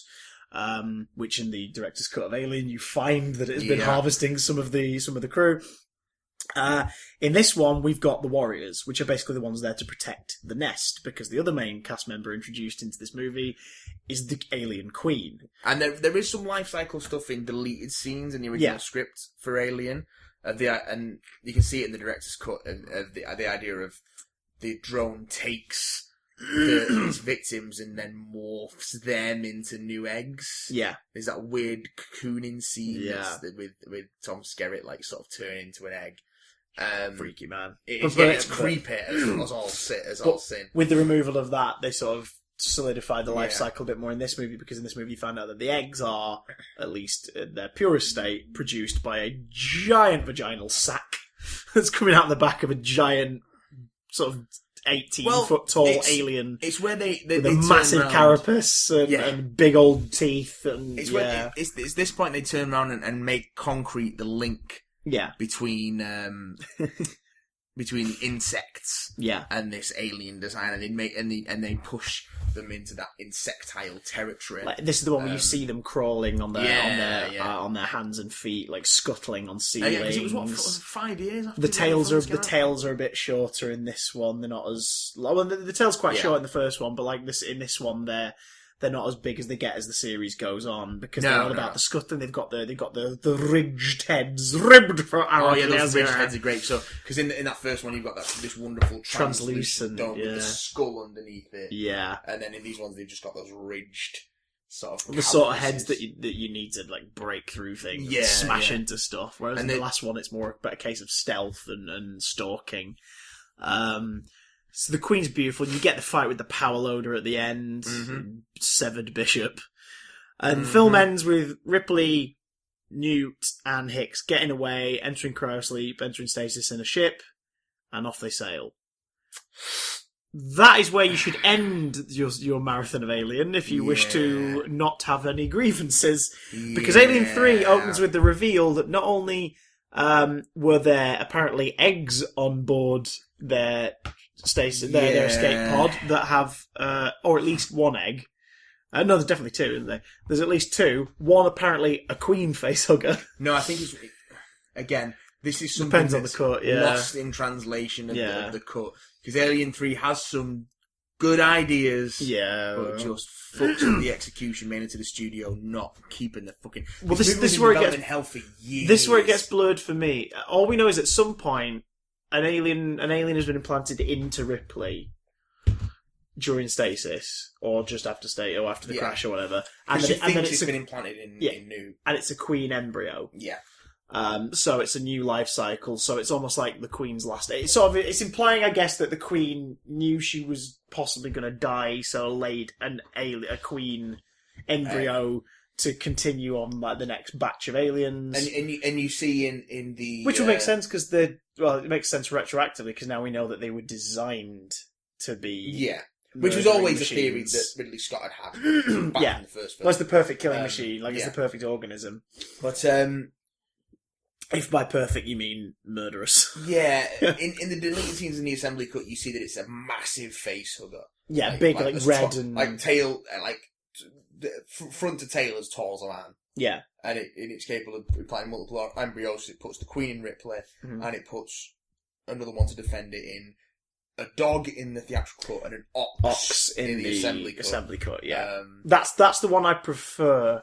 The assembly cut is fast because I kind of hate dogs being in films, but also I like because the oxen's like hung up, isn't it? And it just bursts out like a horrific birth sack thing, just sort of flops out of it onto the assembly floor. Cut is that narratively it's a far superior film, but the quality of some of the footage that you've had to salvage. Yeah, there's a lot of CG and stop motion in that version that isn't graded well because there's no money for it, and there's no. Yeah, there was no budget. There was budget to restore it, but I don't think there was enough of those original elements left. Yeah, because David Fincher was so dissatisfied with the final product that he took his name off it. He was like, I'm not. And it's his first theatrical release as well. And he's like, I'm done with this shit. And they've offered him, for him to be able to come back and reassemble his preferred cut, but he's just been like, nah. He doesn't want to touch it. Don't want to. You see him in interviews. He says that he was glad he did it simply because of the things he learned. But he's not happy with it. No, the things that he learned were not to trust the studio because they will fuck you up. Yeah, and it's a film that's got a really It's one of those films where it's really interesting to delve into the history of the production and how it got from script, because there was so many drafts of the script. There's a really great one out there. We've mentioned this before back when Charlie asked us about the great things that could have been. There's a great script out there by William Gibson. Which is all set on a space station orbiting Earth, and it's about the sort of alien virus going airborne and mutations. Some of those ideas would be revisited in Prometheus. And possibly Alien Covenant. Alien Covenant, possibly. It also introduces the idea that we hadn't really thought of at this point, which is the facehuggers, when implanted onto other beings, would create aliens that are genetically closer to the host body. So we all thought that they do that and they come out and they're these 6 foot tall things. However, comes out of be it a dog or an oxen, it's a four-legged thing. It relies on its being on four limbs. Yeah, it's a runner. It's nicknamed in the production stuff and the merchandise the dog alien because it sort of is shaped more like a dog. It's got a longer tail for balance. Its neck is longer. They finally released a really cool action figure a couple of years ago, which I picked up. NECA did one. It's beautiful. Like, it's really weird to pose, and it comes with a little stand because they know that the way you want to pose it,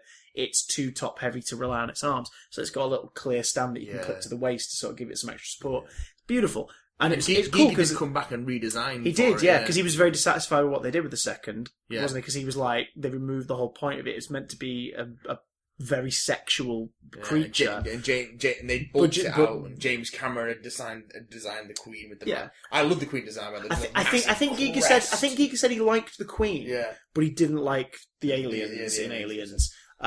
So he came back to design for the third one, which makes sense because in the third one it's got very feminine human-like lips in a couple of shots. Not realistically, but in some of his designs it was meant to have like the lips, very human lips, which was based on a moment in, I think, the draft of it where it was meant to sort of lay close to Ripley, the bit where it smells that there's something in it, it doesn't kill her. Giga, I think, originally wanted it to kiss her, like just place a kiss on her lips. So he designed it with human lips. Now, they're not like, big plump Jessica Rabbit things in the movie, but they're definitely a lot more human than the previous ones, which are all teeth and snarls. This one has like more defined lips. It's brown, which makes it fit in with all the dingy, gross sort of looking corridors in the penal colony. It's a penal planet. Yeah, I think it's a great looking movie. Yeah, It's. I mean, and it's got again a great cast. Like freaking, who else is in there? It's Charles Dance is in there. Paul McGann's in there. What's his name? Christ.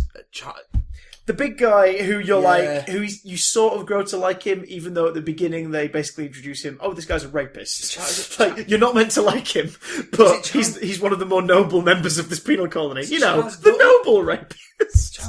I can't remember now. Let me look at the cast. Oh God, awesome. Brian Glover.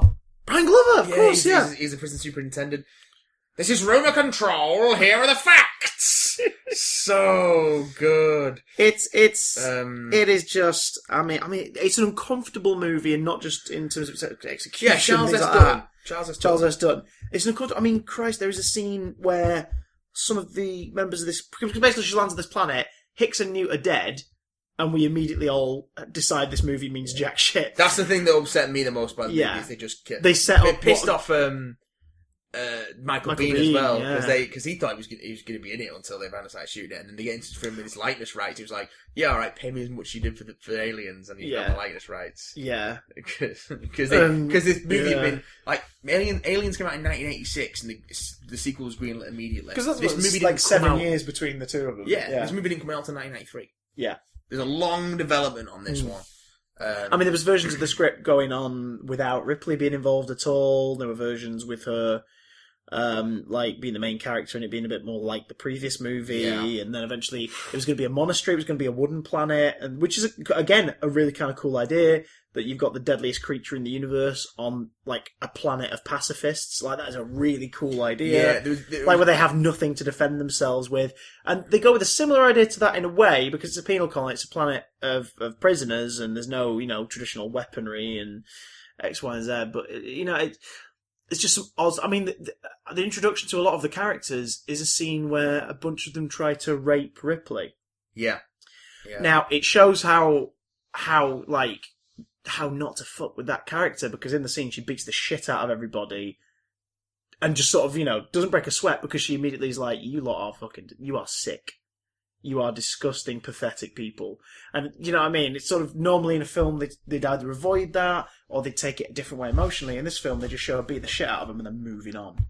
And the bit was like, she says to the guy, she's like, saying, like, if I sit there, will it make you feel uncomfortable? And he says, yeah. So she just sits there and faces him. And it's like, good. Like, Sigourney Weaver's pretty great in this movie. I mean, Sigourney Weaver's great in everything. Yeah.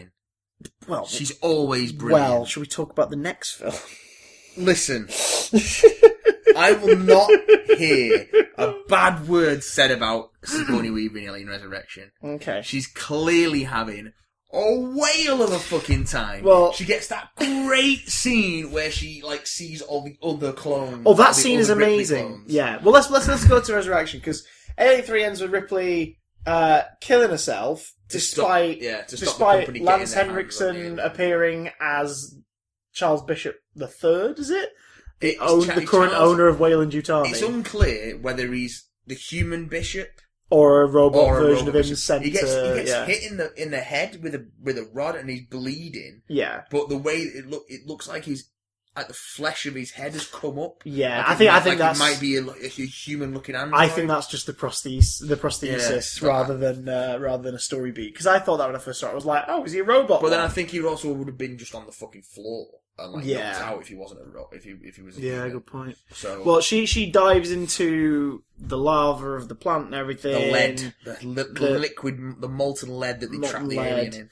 And I don't think it happens in both cuts. Because in one cut, the alien queen's about to burst out of in the theatrical cut, it bursts out as she's diving in. Yeah. And in the original, the original idea and what was in the assembly cut is it doesn't. She just dives straight in. Yeah.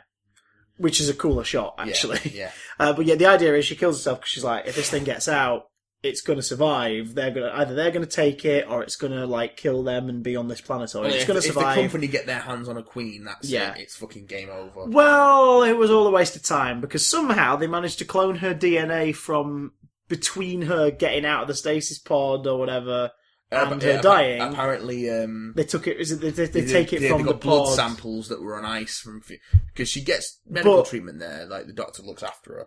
Yeah, so they got medical samples. Looks after her. Oh, God. They get medical samples. Dance. And Oh yeah, I forgot about that. They get medical samples and they clone her. Yeah. So we cut to again. It's something like 70 years later, something like that. It's a lot. It's like 200 years later. I said way later. Weyland-Yutani as a company has collapsed by this point. It's a military government. Yeah, have got a Ripley clone. She's like the 9th one, and they've operated and they've removed the queen embryo from her. They have bred the queen. They have raised the queen. They have hatched eggs. They have allowed facehuggers to be implemented on human hosts. They've created some alien drones. They've got them. Yeah. And you're like, wait. And Alien Resurrection is basically... Let Michael McIntyre explain the rest of this, Chris. Does he have to? Well, I think he just nearly did. So you're going to have to let him out. I know he's in there. Inside every one of us is a little Michael McIntyre struggling to get out. It's because we can't reach in enough to scrape it out. Why is they clone the alien queen in this? So, all of a sudden, the cast of Firefly 0.5 show up. Space pirates, basically space pirates. Because also, this is a Joss Whedon script. This is Joss Whedon. Well, it's based on a draft written by Joss Whedon. And then he was heavily involved. in the scripting of this film. And if you thought that Joss Whedon's X-Men script was pretty bad, in terms of at least what happens to a 2 when it's struck by lightning, welcome to the 140-minute long version of that line turned into a film. So basically what happens is Ripley clone teams up with the space pirates. You see, the space pirates are characters meant to like, and they fight the alien. Yes, they do. They fight it. As the military flee, you get one stupid shot where an alien climbs into one of the escape pods, and a soldier who's not in the escape pod rolls a grenade along the gantry. Yeah. It lands in the escape pod, as the hatch closes, it blows up, killing presumably the alien and the soldiers inside, and then he salutes to his dead comrades before an alien's tail stabs through him from behind. No, it gets him in the back of the head. God, it's such a stupid shot! And then he pulls a piece of his brain out. Because of course the aliens would stand there and slowly stab you in your head and then watch you pull out your brain. Yeah. What the hell's going on? I don't Basically, know. the space pirates show up, they're there to bring cargo or whatever, but it turns out that I think the plan is they were going to be the next batch of people they were going to test facehuggers on. I can't remember if that's implied or if it's confirmed. It's the pirate... the pirate crew, which is the crew of the Firefly 0.5 cast. Yeah, you could tell Joss Whedon was like testing ideas for some ideas. A bunch of lovable space rogues Basically, in a smuggler ship. They've hijacked a bunch of people in cryosleep and are bringing them to be hosts for the Queen's eggs. But they don't know what that's for. They think they're doing it sort of on the side, but they don't know it's about this experiment. They have no idea what they're bringing to these people. Although one of them thinks it is that because one of them is there undercover to find out more about it. Yes. Which is Winona Ryder's character Cole, who is an Auton, which is a robot built by robots. Yeah. So, with the explicit purpose to basically blend in with humans in this future, for various things. It's mentioned that a lot of there's much stricter regulations on androids, because after androids started to design themselves, they started to make themselves more human. Yeah. They found religion, like she implies that she might have found some form of Catholicism at some point. And the Ripley clone berates her for being so compassionate. No human could be that humane. Yeah, it's... God. Yeah. You've got black guy with guns. Cool. Stinky looking white captain man. The Ron Perlman one.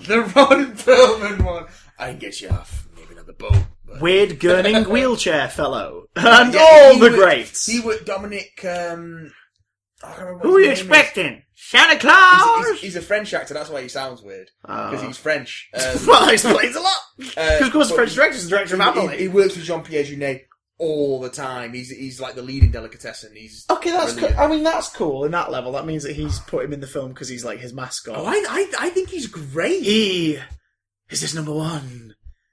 His name's Dominic something. But yeah, there's a basketball scene with Clone Ripley. Where Sigourney Weaver makes a trick shot, and I wonder how many takes they did, because it's perfect. They did it in one take. Oh, shut up. Shut up! You get that moment where Ron Perlman turns, and he almost looks directly into the camera, and he's like, what the fuck? And that's an actual genuine reaction. Oh my Sigourney God. Weaver just goes, whoomp, and it goes straight in the basket. Oh, God. So you've got Don Perlman. Don Perlman. For the- That's his stuntman. That's his mafia name. Don Perlman. That's Ron Perlman's genuine reaction to her just like fucking sinking it in one. Dominique Pignon. Is the French actor who plays Vries in Alien Resurrection. He's a French actor. He works with Jean-Pierre Jeunet all the fucking time. He's freaky looking in Resurrection. He's in Amélie. He's brilliant in Delicatessen. Is he in City of Lost Children as well? Probably. He's in Micmacs, I think, which is another movie that Jean-Pierre Jeunet did recently. Yeah, he's in all sorts of shit for Jean-Pierre Jeunet, and he's a great actor, but he doesn't do a lot of English language stuff. You dirty swine. Which is why he sounds so strange in Alien Resurrection. But yeah. Talk about Brad Dourif. What the fuck is he doing in there? Oh, just chewing all the scenery. Just all of it. Just like getting all up in the aliens' faces. Climbing aboard them. Trying to kiss them. It's weird. He's just full on. He's just full blown sexual as well. Beautiful baby, beautiful butterfly. I mean, Brad Dourif. I think it's Nostalgia Critic in his review of Alien Resurrection. It might be Nostalgia Critic, but he makes a joke about how Brad Dourif he wasn't there to play a role. Someone just put Brad Dourif on set and let him talk. So these are the lines, Brad, and just do them as yourself, mate. And he's like, alright. I guess I will then. Which one am I today? Am I the crazed murderer man or the killer doll? I mean, they're the same thing, Brad. Which do you want to be? Can I wear a ponytail? Sure, whatever the fuck you want to do, Brad. Can I get my head bitten off by a terribly designed monster? Do you mind if I sit in my cocoon today? Oh God, he just brought that. Yeah, he just brought it to set. It's not like the cocoon you've seen. Like the one of the positives I will say about Resurrection is that the creature effects have just got this slimy, organic, warm, sweaty feel to them. Which just makes all the visuals of the film just. It's the mix. It's the mix of the brown. Like all the aliens are a brown tone. Even the ones in the cages, not cages, but the cage, like the holding cells. They look black, but they've got this like grey brown sheen to them. And then there's the ones that go underwater, like the ones that swim in, which are like adapted to swim, which implies that like some have been bred to swim. I don't think they're adapted to swim. I know the design for those is slightly different than the ones in the rest of the film. I think that might be poor CGI because they're mostly. When you see them in CGI, they're much slenderer. Whereas when you see them in the suits, they're a bit bulkier. They're mostly slender. Mostly Slenderman. So Sigourney Weaver's not playing Ripley either. She's playing a Ripley clone. 8. So she's basically playing evil Ripley. Yeah, essentially. She's been given a mustache and a monocle and been told, go for it. Well, basically, go for it. The implication is that Les off with Winona Ryder. Go for it. The cloning process has mixed human and alien DNA on both sides. Yeah. So she's mostly human with a little bit of alien. Yeah. And the aliens are mostly alien with a little bit of human. So which results in Ripley being able to sense the aliens. She's got psychic superpowers, basically. Yeah, she has alien-specific superpowers. She doesn't have the original Ripley's memories, and she's got a slightly more pragmatic and detached personality. She's got that thing of being a clone, so she's a middle-aged woman by appearance, but she's not. Yeah, she's only a few months old. She's got acidic blood, although not to the degree of the aliens. Yeah, enough to like pick a lock with. Yeah, basically. Which she could just like her strength. She could just rip the handle off the door. She could just rip the cell door. She's got enhanced strength. Yeah, she seems to be at least somewhat resistant to the aliens' acid blood. Her senses are heightened as well. Yeah. Like Sigourney Weaver obviously watched the physicality of like Tom Woodruff and the guys working with the aliens, and mimics it to a degree. Like, Yeah. the way she moves her head is very... She's very animalistic in it. xenomorph. I think it's a really interesting performance by Eva, actually, because she's very animalistic in this. As not Ripley. As not Ripley. Because that's what we're going to call her. Not Ripley. And also, in turn, the aliens get... Well, okay, so what happens is... A beautiful little baby. The queen gets a second life cycle, and she grows a massive womb. Yeah, because this queen isn't a And big hulking out comes- insectoid creature. It's half of a she's queen. big. No, but it's just like the head, the neck, and the sort of the shoulders with little dinkier arms. Yeah. Sort of the usual tube kind of things shitting out eggs, and then a giant pregnancy bump. Well, you only see that later on. Yeah. When you see her early on when she's laying the eggs, she's a normal queen. Yeah, because she's like she's in that weird cell where you're like, she has no room to move. And you get that And then drink. she's not chained up, but she has no room to move. She's just stood there like, I'm really tall. You get that great tracking shot where it's like the opposite of the Star Destroyer approach at the start of Star Wars. Yeah. It's just panning out across the massive crest, and it just keeps going and going and going. Then you see her later on, and she's got this pregnancy bump, and the newborn emerges, which is a meld of human and alien. Looks like if Peter Pumpkinhead saw the Pumpkinhead Yeah, in it the does film look like Pumpkinhead. saw itself in a funhouse mirror and then did a crayon recreation of it Apparently, on the back of a cereal box. Apparently, originally also had both sets of genitals as well. Fuck right off. It's sort of got something. It has like an umbilical cord that's also its dick. Well, that goes up into a vagina. The puppet on set had it, and they edited it out in post. Okay. The suit, I should say, the puppet on the suit. But that was them. That was them somewhere in the dance design stage trying to hark back to Giga and missing the point of Giga's sexualization of the creatures. Yeah, it wasn't just here's a cock and balls and a vagina. They do lean a bit into the sexuality of it, particularly with Ripley, and there's a scene where she gets carried back to the nest, and it also almost looks like she's embracing. It's like a living wall of flesh. Yeah. It's never explained again. Nope. Like it never says where that is, or it's. Oh, there is a general unpleasant fleshiness to this movie, which I quite like, but yeah, it's just not. It almost feels film. like it should be with a different alien, though, rather than these guys from the Alien franchise. It feels like a different alien could have used that. Yeah. Because these guys, again, it's like the fleshy thing and the sensuality, but these are the non-Giga aliens. They're all jagged and sharp, and it doesn't quite feel right. And then the newborn shows up and makes you go, yeah, they've sort of missed the point here. Now, as far as an animatronic and a puppet goes, it's pretty impressive. It looks scary and tall and lanky and intimidating. But they try to make you feel for it. So it's got little human eyes inside its eye socket. I think it's got and it's got a little nose nubbin that little wiggles about a little nose nubbin. Like it's got the whole skull, like the sort of the concave area where there isn't a skull underneath where the nose is. But it's fleshy, like the whole... Because the face is a skull. But the skull is covered in flesh. Like a thin layer of skin and muscle. And there are two black beady eyes in the back of the skull. It's like a back dog's of the eye eyes sockets. almost. Yeah, I think they did that on purpose, so make you feel. They try and make you empathise because with it's it. the quote unquote final boss of the movie. Yeah, it's then it tries to make you feel sad for it, and it has like the little concave where the skull is, and where the little point normally would be at the bottom of the nose hole. It's got a little fleshy point that wiggles. Yeah, it wiggles like a puppy's nose. While it's sniffling and snuffling. Its head is long but attached to its back and shoulders. Yeah. It's all fleshy, so it's not as long as a normal alien head, but it's got some of that shape. And its arms are long, and it's got a weird little freaky pregnancy belly. It's like if E.T. and a gremlin fucked and ripped the ears off. Yeah. It just doesn't. It's like work Alpha as 5 in the live-action Power Rangers movie. Oh Christ! That's what the Alpha 5 design reminded me of. Like it's the newborn from Alien Resurrection. It's partly impressive and partly terrible. Yeah. And it gets one of the most hilarious deaths in cinema history. It gets sucked out of a hole into... Now, the ending of this film changes based on which version you're watching. In the original theatrical version, what's the ending?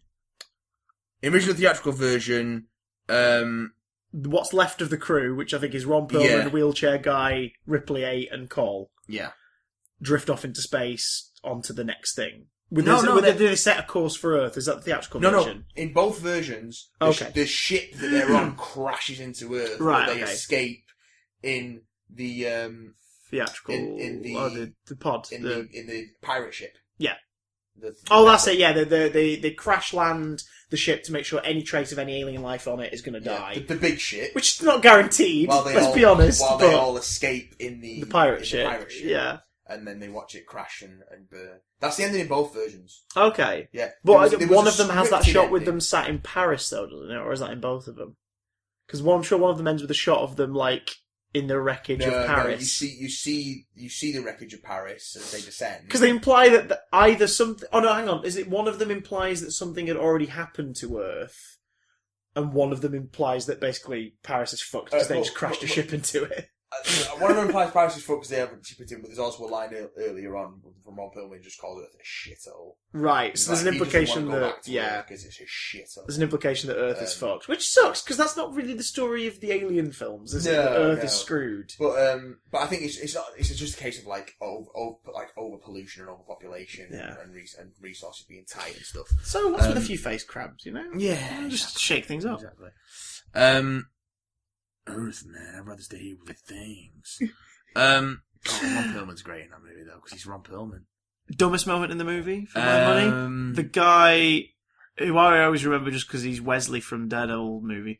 The guy killing the military dude who turns hostile on them by feeling that his chest burster's about to come out. So he holds the guy's head to his chest. Oh, I'm sorry, did you mean best moment in the movie? And the chest burster bursts not only out of his chest, but through the skull of the human being in front of him. It's awesome. There is a prolonged, 30 seconds of this thing wiggling around, and then they get shot by the others. Well, there's that moment where they look at it, they look at what's happening in front of them, then they look at each other, and then they start fucking unloading on it. It's fucking great. It's so weird, because it's like, when did this become a comedy? Yeah, it's almost like the whole film is just all the characters going, is this really happening? Yeah. Is any of this is this what's actually going on? Actually, no, okay, no, I'll give you that. Dumbest moment of the movie is the gun bloke, the dreadlock guy, deciding to let himself plummet and die because a dead alien is clinging to his shoe. When, with his guns... Even if you can't shake it off his foot, you could just shoot the arm of the thing clinging to his... He's already been burnt by the acid at that point.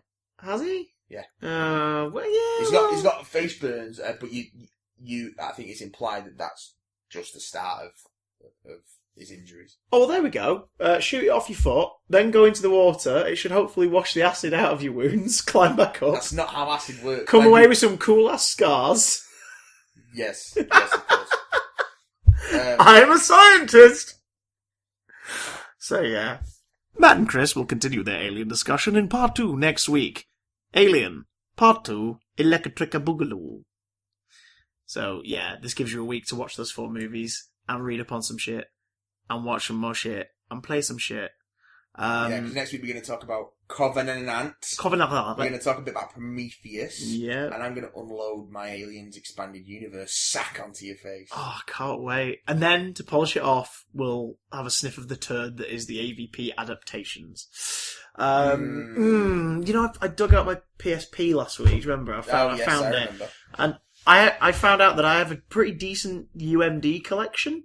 That was, Universal Media Disc for those who... Wasn't very universal because you only play the fucking things on a PSP. Yeah. But that was a bit of a fucking misnomer, wasn't it? I had the Red Dwarf Smeg Ups UMD, which was all the Smeg Ups plus a load of Red Dwarf bonus features. Spider-Man, Spider-Man 2, League of Gentlemen Series 1 and Mighty Boosh Series 1. Not bad. Good work. My games were atrocious. I had the Family Guy game. I had Marvel Nemesis Rise of the Imperfects. PSP port.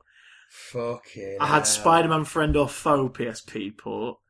And I had Aliens vs Predator Requiem, the game of the movie. Better than the movie, but we'll talk about that next week.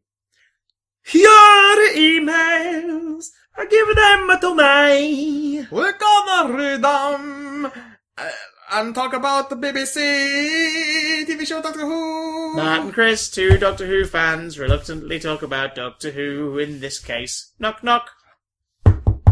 Episode 4 of the latest season of Doctor Who, BBC TV's Doctor Who, 13 whole episodes in 2016. Mitchell. Not Mitchell. Writes in with a message of ultimate supremacy.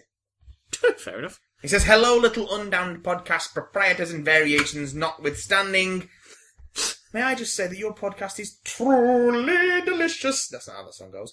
Like a battered cod with chips swimming in vinegar on an early, late Sunday afternoon evening. You just can't make your mind up, can you, Mitch? Listening to this podcast is a highlight of my week, and I'm honoured by its presence on the YouTube. So thank you ever so much, Chris and Matt. Also, can we get Matt doing his Tom Monty impression at least once a week, because it's amazing. If Tom and Monty it's emails crying in, out to be a permanent fixture of the show. I don't know why, but it immediately made me think of Jeffrey Beaver's voice from the Big Finish 7th Doctor Story Master, just because of how creepy, ironically funny it is. So, Cheerio, and thank you for talking about the things I like. Your artificial sweetener, Mitchell. yeah, before we go any further, in your Tom Monty, I can't do the Tom Monty voice because oh no, he has emailed him. in your Tom Monty voice, could you just say "a new body at last"? A new body at last. It's beautiful. Thank you, Matthew. Oh God, Samuel Johnson not Samuel Johnson of Johnson and Johnson Esquire. says, "Hello, big damn renegade time lads.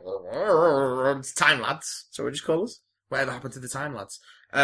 My question is, how do I get? My question is, how do I get into Buffy and its spin-offs, as I have never seen it, but would like to? Cheers and have some milk, 2 sugars, Samuel Johnson." Good Well, news. how do you get into Buffy? You just get into Buffy. Yeah. Good news. You don't have that many spin-offs to contend with either. Yes, Just no, the one. You've only got Angel, really. I would recommend start with an open mind. Watch series 1. It's very 90s, sometimes painfully It's only so. 12 episodes, though, isn't it? It's 12. Yeah, it's 12 eps. It's a lot of fun. It's really cool. You get the gist of it. You get the rhythm of the show. You get to know, especially the 4 central characters. Yeah.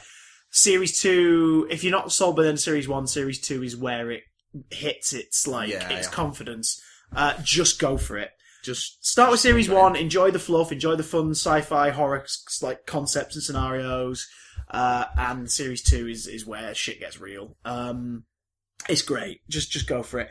I would recommend watching all of Buffy once through before you even think about starting Angel, because I think you should just watch Buffy and get it out of the way. Yeah. Then with Angel, either just start it. You'll know when it starts in relation to Buffy. You'll figure it out quite easily. Or, if you enjoyed Buffy so much, rewatch Buffy, and as you're rewatching, start watching Angel when you get to that point. So when you start series 4 of Buffy, have a Buffy episode, then an Angel episode. Buffy, Angel, have an Buffy, Angel. Have a Buffy, have an Angel. Have a Buffy sandwich, have an Angel sandwich. Sandwich Buffy between 2 angels, sandwich Angel between 2 Buffys. It's all your dreams come true. With a sprinkling of Spike for dipping. Yeah, there's no trick, just give it a watch. Just go for it. It's freaking great. It's it's still to this day my favourite TV show. So, I don't know if that at all means anything, but if it does, there you go. So, Luke. not Luke. Yes, Luke. Search your feelings, you know it to be true. Hey guys, been listening since the start. Hey, Luke! And for some reason haven't submitted any so far. In 46 episodes! This week's questions have a music theme, and I have answered each one myself.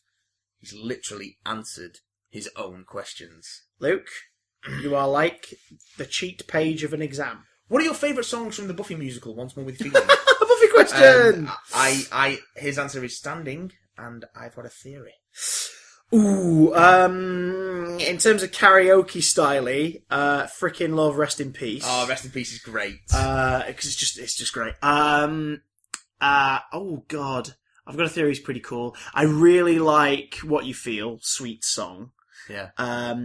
In terms of the episode itself, the ending, I can't remember what it's called, but like the dun dun dun dun dun dun, like the one where everyone gets everything out in the finale, is really, really good.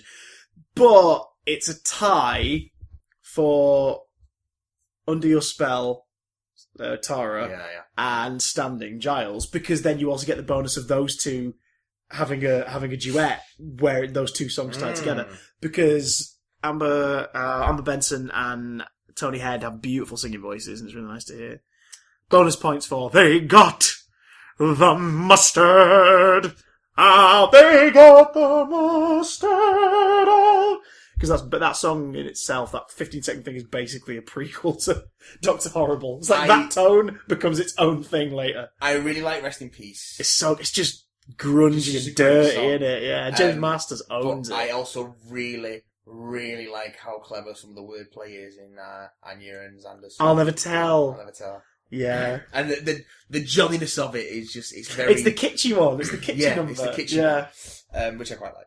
And also foreshadows the horrible bit later in the season. The whole, like, I've read this tale, there's wedding, then betrayal, then I'll become the day I want to run and hide. You're like, odd lyric. And then later in the series, you're like, oh. Yeah. They go some fucking dark places.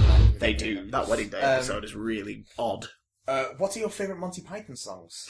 His are Finland and I Like Chinese. Finland is great. I'm a sucker for the stuff from the films. So the Universe song, the Galaxy song. That's the Universe great, itself it keeps on expanding and expanding in all the directions it can with. And the openings to Life of Brian. Brian! The man they call Brian. It's just like full on like Bond level Shirley Bassey like ballad. How about you? What about you? Isn't it awfully nice to have a penis? Here's a little lumber I tossed off recently in the Caribbean. It's a good one. It's a good one. It's very good. Isn't it frightfully good to have it on? It's when you have a stiffy, it's divine to it. The tiniest little tadger to the world's biggest brick. Closely followed by Christmas in Heaven. Meaning of Life's my favourite Python film. Meaning of Life's great. I love that movie. It's so dark. It's how you do. It's so how you do dark. sketch show as feature film. It's so good. Yeah. What's next? Guilty favourite cringy song. His answer is "Let's Go to the Mall," which is Robin's song from How I Met Your Mother. Oh, okay. I so far own the complete works of Katy Perry. I would say some of it is cringeworthy. Yeah. I still enjoy every damn bit of it. I'm a sucker for a Katy Perry song. As bland and generic as some can be, there are others that are pretty cool. The two Stan Bush tracks on the Transformers movie soundtrack. The Touch and... I don't think they're guilty pleasures, though, because you've got that added bonus of being a fan of Transformers. Yeah, so they're so, like, synth 80s camp. Fair play. They're fucking great, and I love them. But they are as like, oh, that is, you got, unironically love it. I once owned, oh god, what was her name? Right. Not this one, the younger sister. Who was the actress, unquote, who was also a singer and a reality TV star who was in Starsky and Hutch and other things? Jessica something. Jessica Simpson. Her younger sister, Ashley Simpson. Okay. Her music Ashley with two E's. I think so. Yeah. Her music was pretty terrible. I owned Pieces of Me, which I think was her second album. And I thoroughly enjoyed it. Maybe this was your favourite TV theme tune. Yeah. His answer is Community or Buffy. Oh, Buffy is a great theme tune. Doctor Who, because it's so unusual. It is very unusual. Although, recently I realised I think my favourite TV theme tune actually is probably the first Red Dwarf theme tune. The one that no one likes. That's very good. Because it just sets that really odd tone. Like, it sets the bleak, oh my god, my life is meaningless, I'm going to die alone on this ship tone that the first two series has. Yes. Closely followed by Hitchhikers. Oh, yes. I would say... Who's that? I think we're talking about this the other week. Who's that from? It's from someone's song. I'll search it up. I'll search it up. Mine is... I like both of Ramin Djawadi's TV themes. Game of Thrones and Westworld. His theme for Westworld is amazing. And if you've not heard it, I will play it to you after we've done on this podcast. You better. It's gorgeous. You bet. Gorgeous. It's the Eagles' Journey of the Sorcerer. It's a chunk of that song, which is just an instrumental. But it's so good. Yeah, that's good. That's good questions, man. Write in more. Write in again. Jean-Luc. Jean-Luc says, hello, Big Dan Bro. Hello, Jean-Luc. Hello, Jean-Luc. Was you expecting Santa Claus? Alright, knock it off, Michael. Hello. Jean-Luc. Emailing. My question for you is, how are you all feeling about Series 10 so far? And are you enjoying Bill and Doctor's dynamic?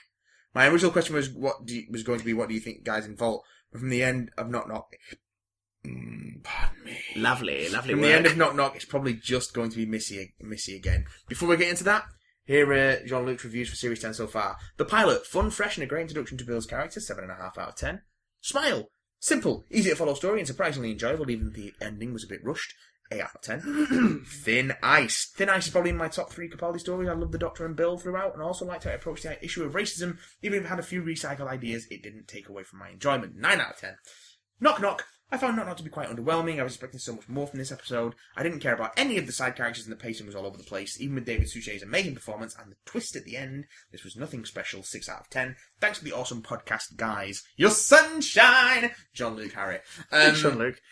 Matthew and Christopher talk about Knock Knock. That was alright. I don't think it was... It was a definite come down from Thin Ice. Yeah. Thin Ice has been the high point of Capaldi's run so far, I'd argue. Knock Knock is one that will be murdered on repeat viewings, I think. Because the twist, though effective, I think it's only effective simply because it's something you don't expect, and David Suchet plays it so well. Oh man, David Suchet's great in this episode. But knowing that, going through the previous 40 minutes, you might be like, hang on, there's probably a better solution here. And I think there's an argument there as like, should they be writing episodes for repeat viewings, or should they just be writing them for like, oh yeah, you see this once, and that's like, is it disposable television? Yeah. Well, we've talked before about how like Russell T Davies, at least with the series finales in particular, tended to write event TV, exactly, which is really effective on the night, but under repeat viewings, doesn't necessarily hold up in certain ways. Like End of Time really doesn't hold up in certain ways for a lot of people, but at the same time, I can still enjoy it. Like I can still watch it and enjoy it. Whereas with Knock Knock, I think I'd be thinking too much about what we know about the ending. Yeah. And again, it's that thing that starts to annoy me, which we've talked about before. Like it's just Doctor Who has done it too much for me in recent years, which is it's the misunderstood monster, which I'm fine with, but Doctor Who is a show where I really like its baddies, and I'm missing baddies. Even Thin Ice had a misunderstood monster, but there was still a villain. There was a proper baddie in there. So like... And he gets punched in the face, and it was great. Yeah, so to find out Suchet's not a baddie it sucks, really, in a way. But there was still peril, because even though our new characters were saved, there were still like 5 generations of previous tenants who'd been converted into matter and devoured. So there was threat, there was death. I was fine with that. Or actually, I can't. I was fine with that. You and your George Sanders. Delightful. Give him a sporting chance. You've got to count to 10 and give him a sporting chance to run. It just feels like you got a mouthful of chocolate when you say that. It's gorgeous. It feels like you just supped something alcoholic and rare, and then you've got some chocolate, and then you bite the head off of Christopher Robin. A fair chance to run. Oh god. What a pussy. Tie a twig to his tail and he shits himself. But anyway. I think Knock Knock won't hold up to repeat viewings, but I enjoyed it on the night, absolutely. I don't think it was a bad episode. The makeup and monster effects work on the... I can't remember her name now, but the lady at the end, woman. Head to toe thingy looked gorgeous. And then when you saw what she actually looked like, she had quite a distinct face. Like she had a very distinct long profile and long nose. So then to see the wooden version again after that flashback, you're like, oh my god, that's incredible. Because that looks sort of like a fairy tale version of the lady underneath. Exactly, that's brilliant. So it's nice that we saw the 2 versions. I do kind of like the idea of the bugs. Yeah. But it's just, it's a shame that it adds to the misunderstood monster thing again in a way. Although the visual of the guy half in the wall was really freaky. Yeah. There's some nice creepy visuals in there. Yeah, Capaldi was a lot of fun. Like, and the people being swarmed in bugs and then just collapsing. Yeah, that was quite cool. Nice visual. I just hope that I believe the next 3 episodes, according to Doctor Who Magazine, the next 3 episodes form a loose trilogy. Oh, okay. And they have, I don't think they have the same villain, but there is a monster that runs throughout all 3. Is it the Ice Warriors? No, that's later in the season. Is it? It's going to be the Master, isn't it? No. Because that's who's going to be in the vault. No, they're called the Monks. The Monks? They're those things that look like ripped off Pyrovile in the trailers, the things in the red robes with the stony faces. Okay. They're ripped off Pyrovile. I think the idea of the next story is cool, but it almost feels like it belongs in Dead Space. rather than Doctor Who. The idea that the suits have killed them and the bodies... Like, it's a zombie story without zombies. Like, their corpses in the suits. Right now. That's quite cool, but I hope there's a villain. I hope it's not just like, oh, the technology's gone wrong. Yeah, it's me, I'm the villain. Oh, cool. Oh, shit! The spacesuit you bought me is a present. It's going to kill me. It is. Well, at least I died doing what I loved. Pissing in my clothes. Lewis Christian. Let's see if there's a view. Must we endorse those views? Let's see if this is a view we may or may not endorse. I'm going to unzip my fly and prepare to endorse it. This is the view. Oh, shite. Colin Baker is in the vault, demanding a takeaway every night. That will be all.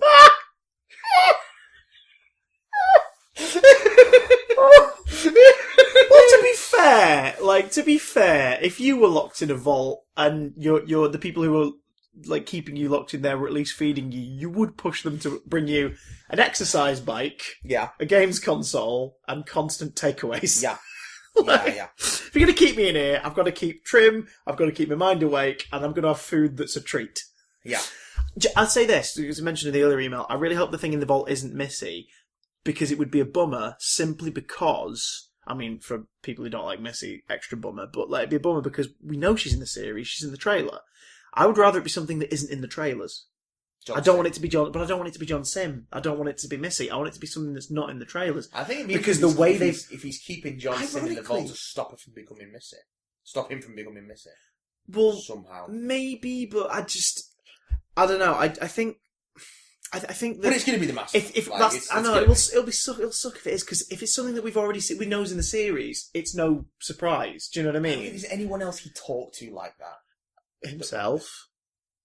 I'm not. There is a weird theory. I'm not going down the David Bradley path. Okay, ooh, dirty. The David Bradley gone path. The David Bradley path. Oh god. Well trodden as it is. You're about to set off at the top of it. David Suchet appears and says, "You signed the contract. You must walk the path." You signed the. So yeah, Suchet was lovely in it. I'll say that. Yeah, he was but lovely. I want it to be something that's not in the trailers because it has to be a surprise. Because ironically, Moffat's opening episode did the worst job of the vault. Like, it did the worst thing with it, because it was just sort of like, what is that thing? Oh, it's not really important. Whatever.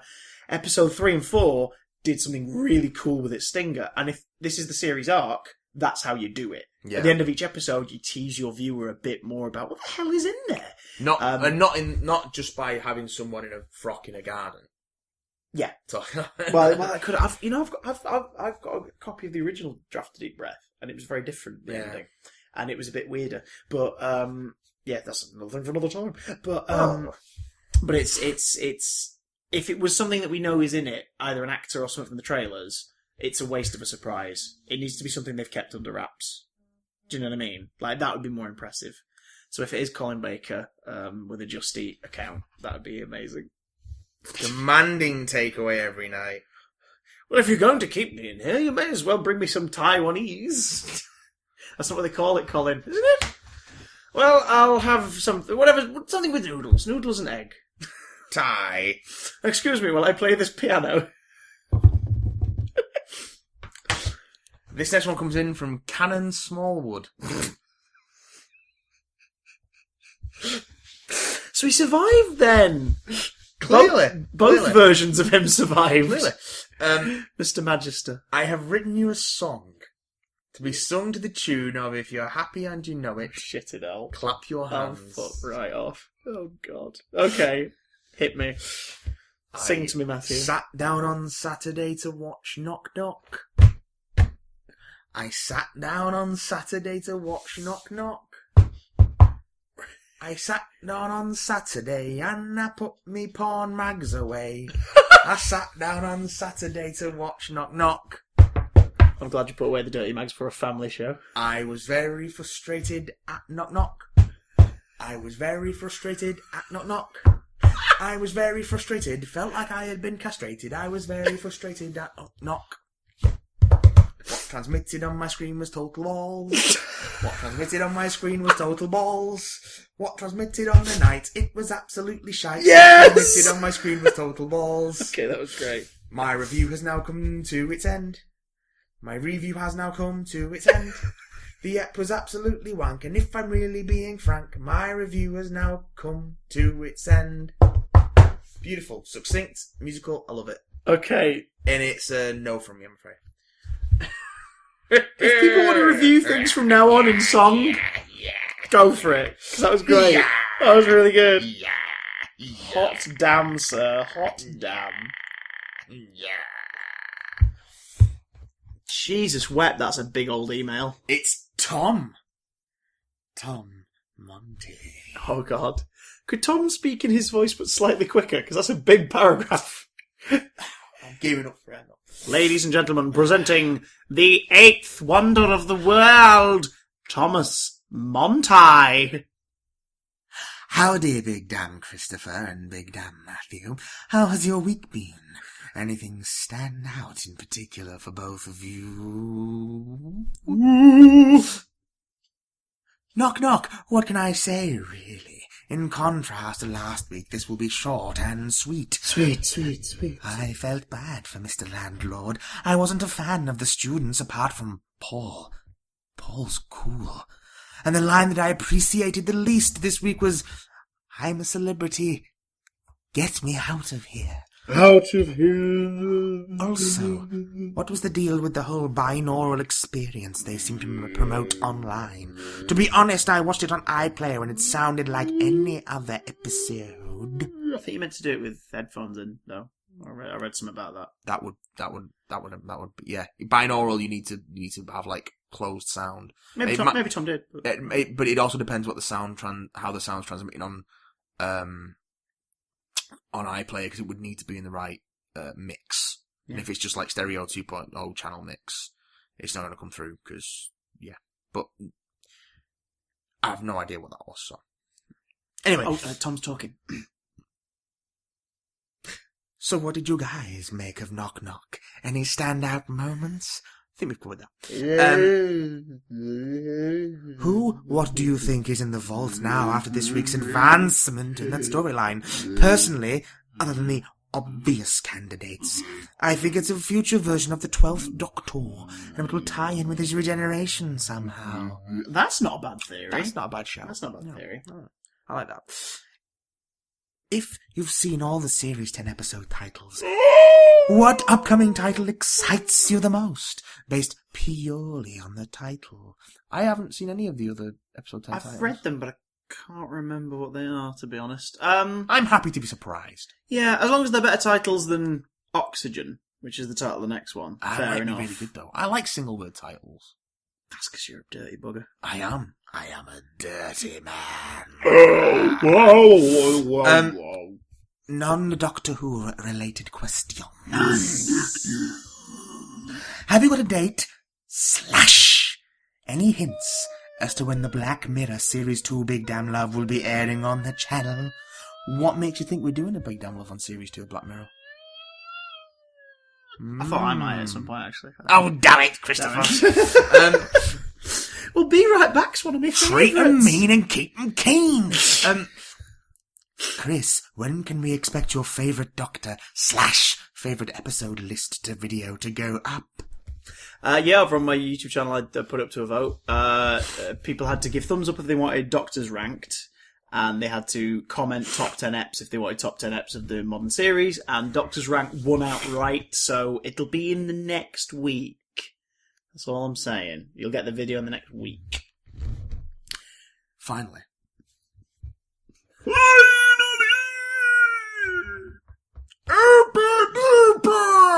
Gordon's alive!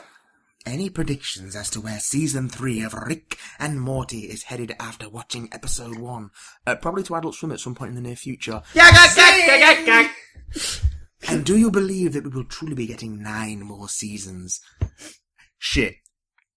Considering all the arguments that they went through, that Justin Roiland and Dan Hammond went through to get this series out, I'd be surprised if we get 1 more season. Yeah, I think that I wouldn't be surprised if Series 3 was the end of it. Yeah. Because, like, did you see the pictures of the merch that is going to be coming out? Yeah, this year? Action figures and, like, some collectibles I think it's outgrown them at this point. Yeah, and I think they would close it off before it spiraled. Yeah. I wouldn't put it past the 4th season, but I think they might end it while they're ahead. Rather than because I think they've had such difficulty getting this season. I mean, they've talked about they've had some really difficulties getting this season done because it's like it's a year late, more or less. Yeah, I mean, yeah. Considering they expanded the team and everything, Yeah, like it should have been out quicker. A lot of it was to do with scripts and everything, wasn't it? And sort of disputes that they were having, and they got to that point where they didn't want to hate each other, so they had to talk for longer and all that stuff. And also add on to that, I think the show will close up in the next year, either during the production of Series 4 or after Series 4. Yeah. And it will happen because either Nintendo will send them free stuff, which is the seed they planted in... seed they planted... When did they plant that seed? Was it Series 2? In the Brain Parasite episode. Yeah, they planted that seed. Or McDonald's will briefly bring back Szechuan sauce. Szechuan. And because of that, they'll go, our mission is accomplished. We are ending the show. We got one of the two things we wanted. We are done. www.100yearsrickandmorty.com. Have a hunky-dory week. Dumb Monty.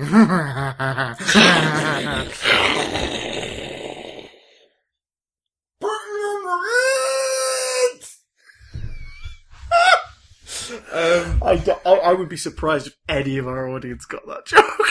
It's the second Young Frankenstein bit ever in the last 10 minutes. I love it. Someone has to get it. Never change. Damn your eyes! I showed it to Kiki for the first time. Too late. She seen it the first time this week. She hadn't seen it before, so I showed it to her. So good. Yeah, it's really good. It's so good. Gene Hackman was the blame. This entire segment. Cigars.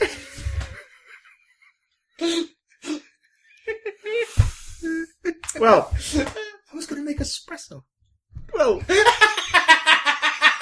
now that we've alienated our younger listeners, join us next week for part 2 of our alien nonsense, including it's on Netflix. Go and watch Young Frankenstein, you fools! It is amazing. So we'll see you next week for more alien nonsense, plus our review of Covenant. We're also obviously going to talk about Doctor Who Oxygen. We might even get our dicks out, who knows? I mean, maybe we did this week. You'll never know. You'll never tell. You just did. Your plan has failed, Christopher. How do you plead? I plead guilty of producing weekly content on the Big Damn channel on YouTube. You can also catch us at Big Damn Cast on Twitter. That's at Big Damn Cast. And if you want to catch everything in a great big stream of consciousness, you can go to the bigdamnblog.tumblr.com. Of course, you can get in touch anytime during the week. bigdamncontact@gmail.com. Your Honour.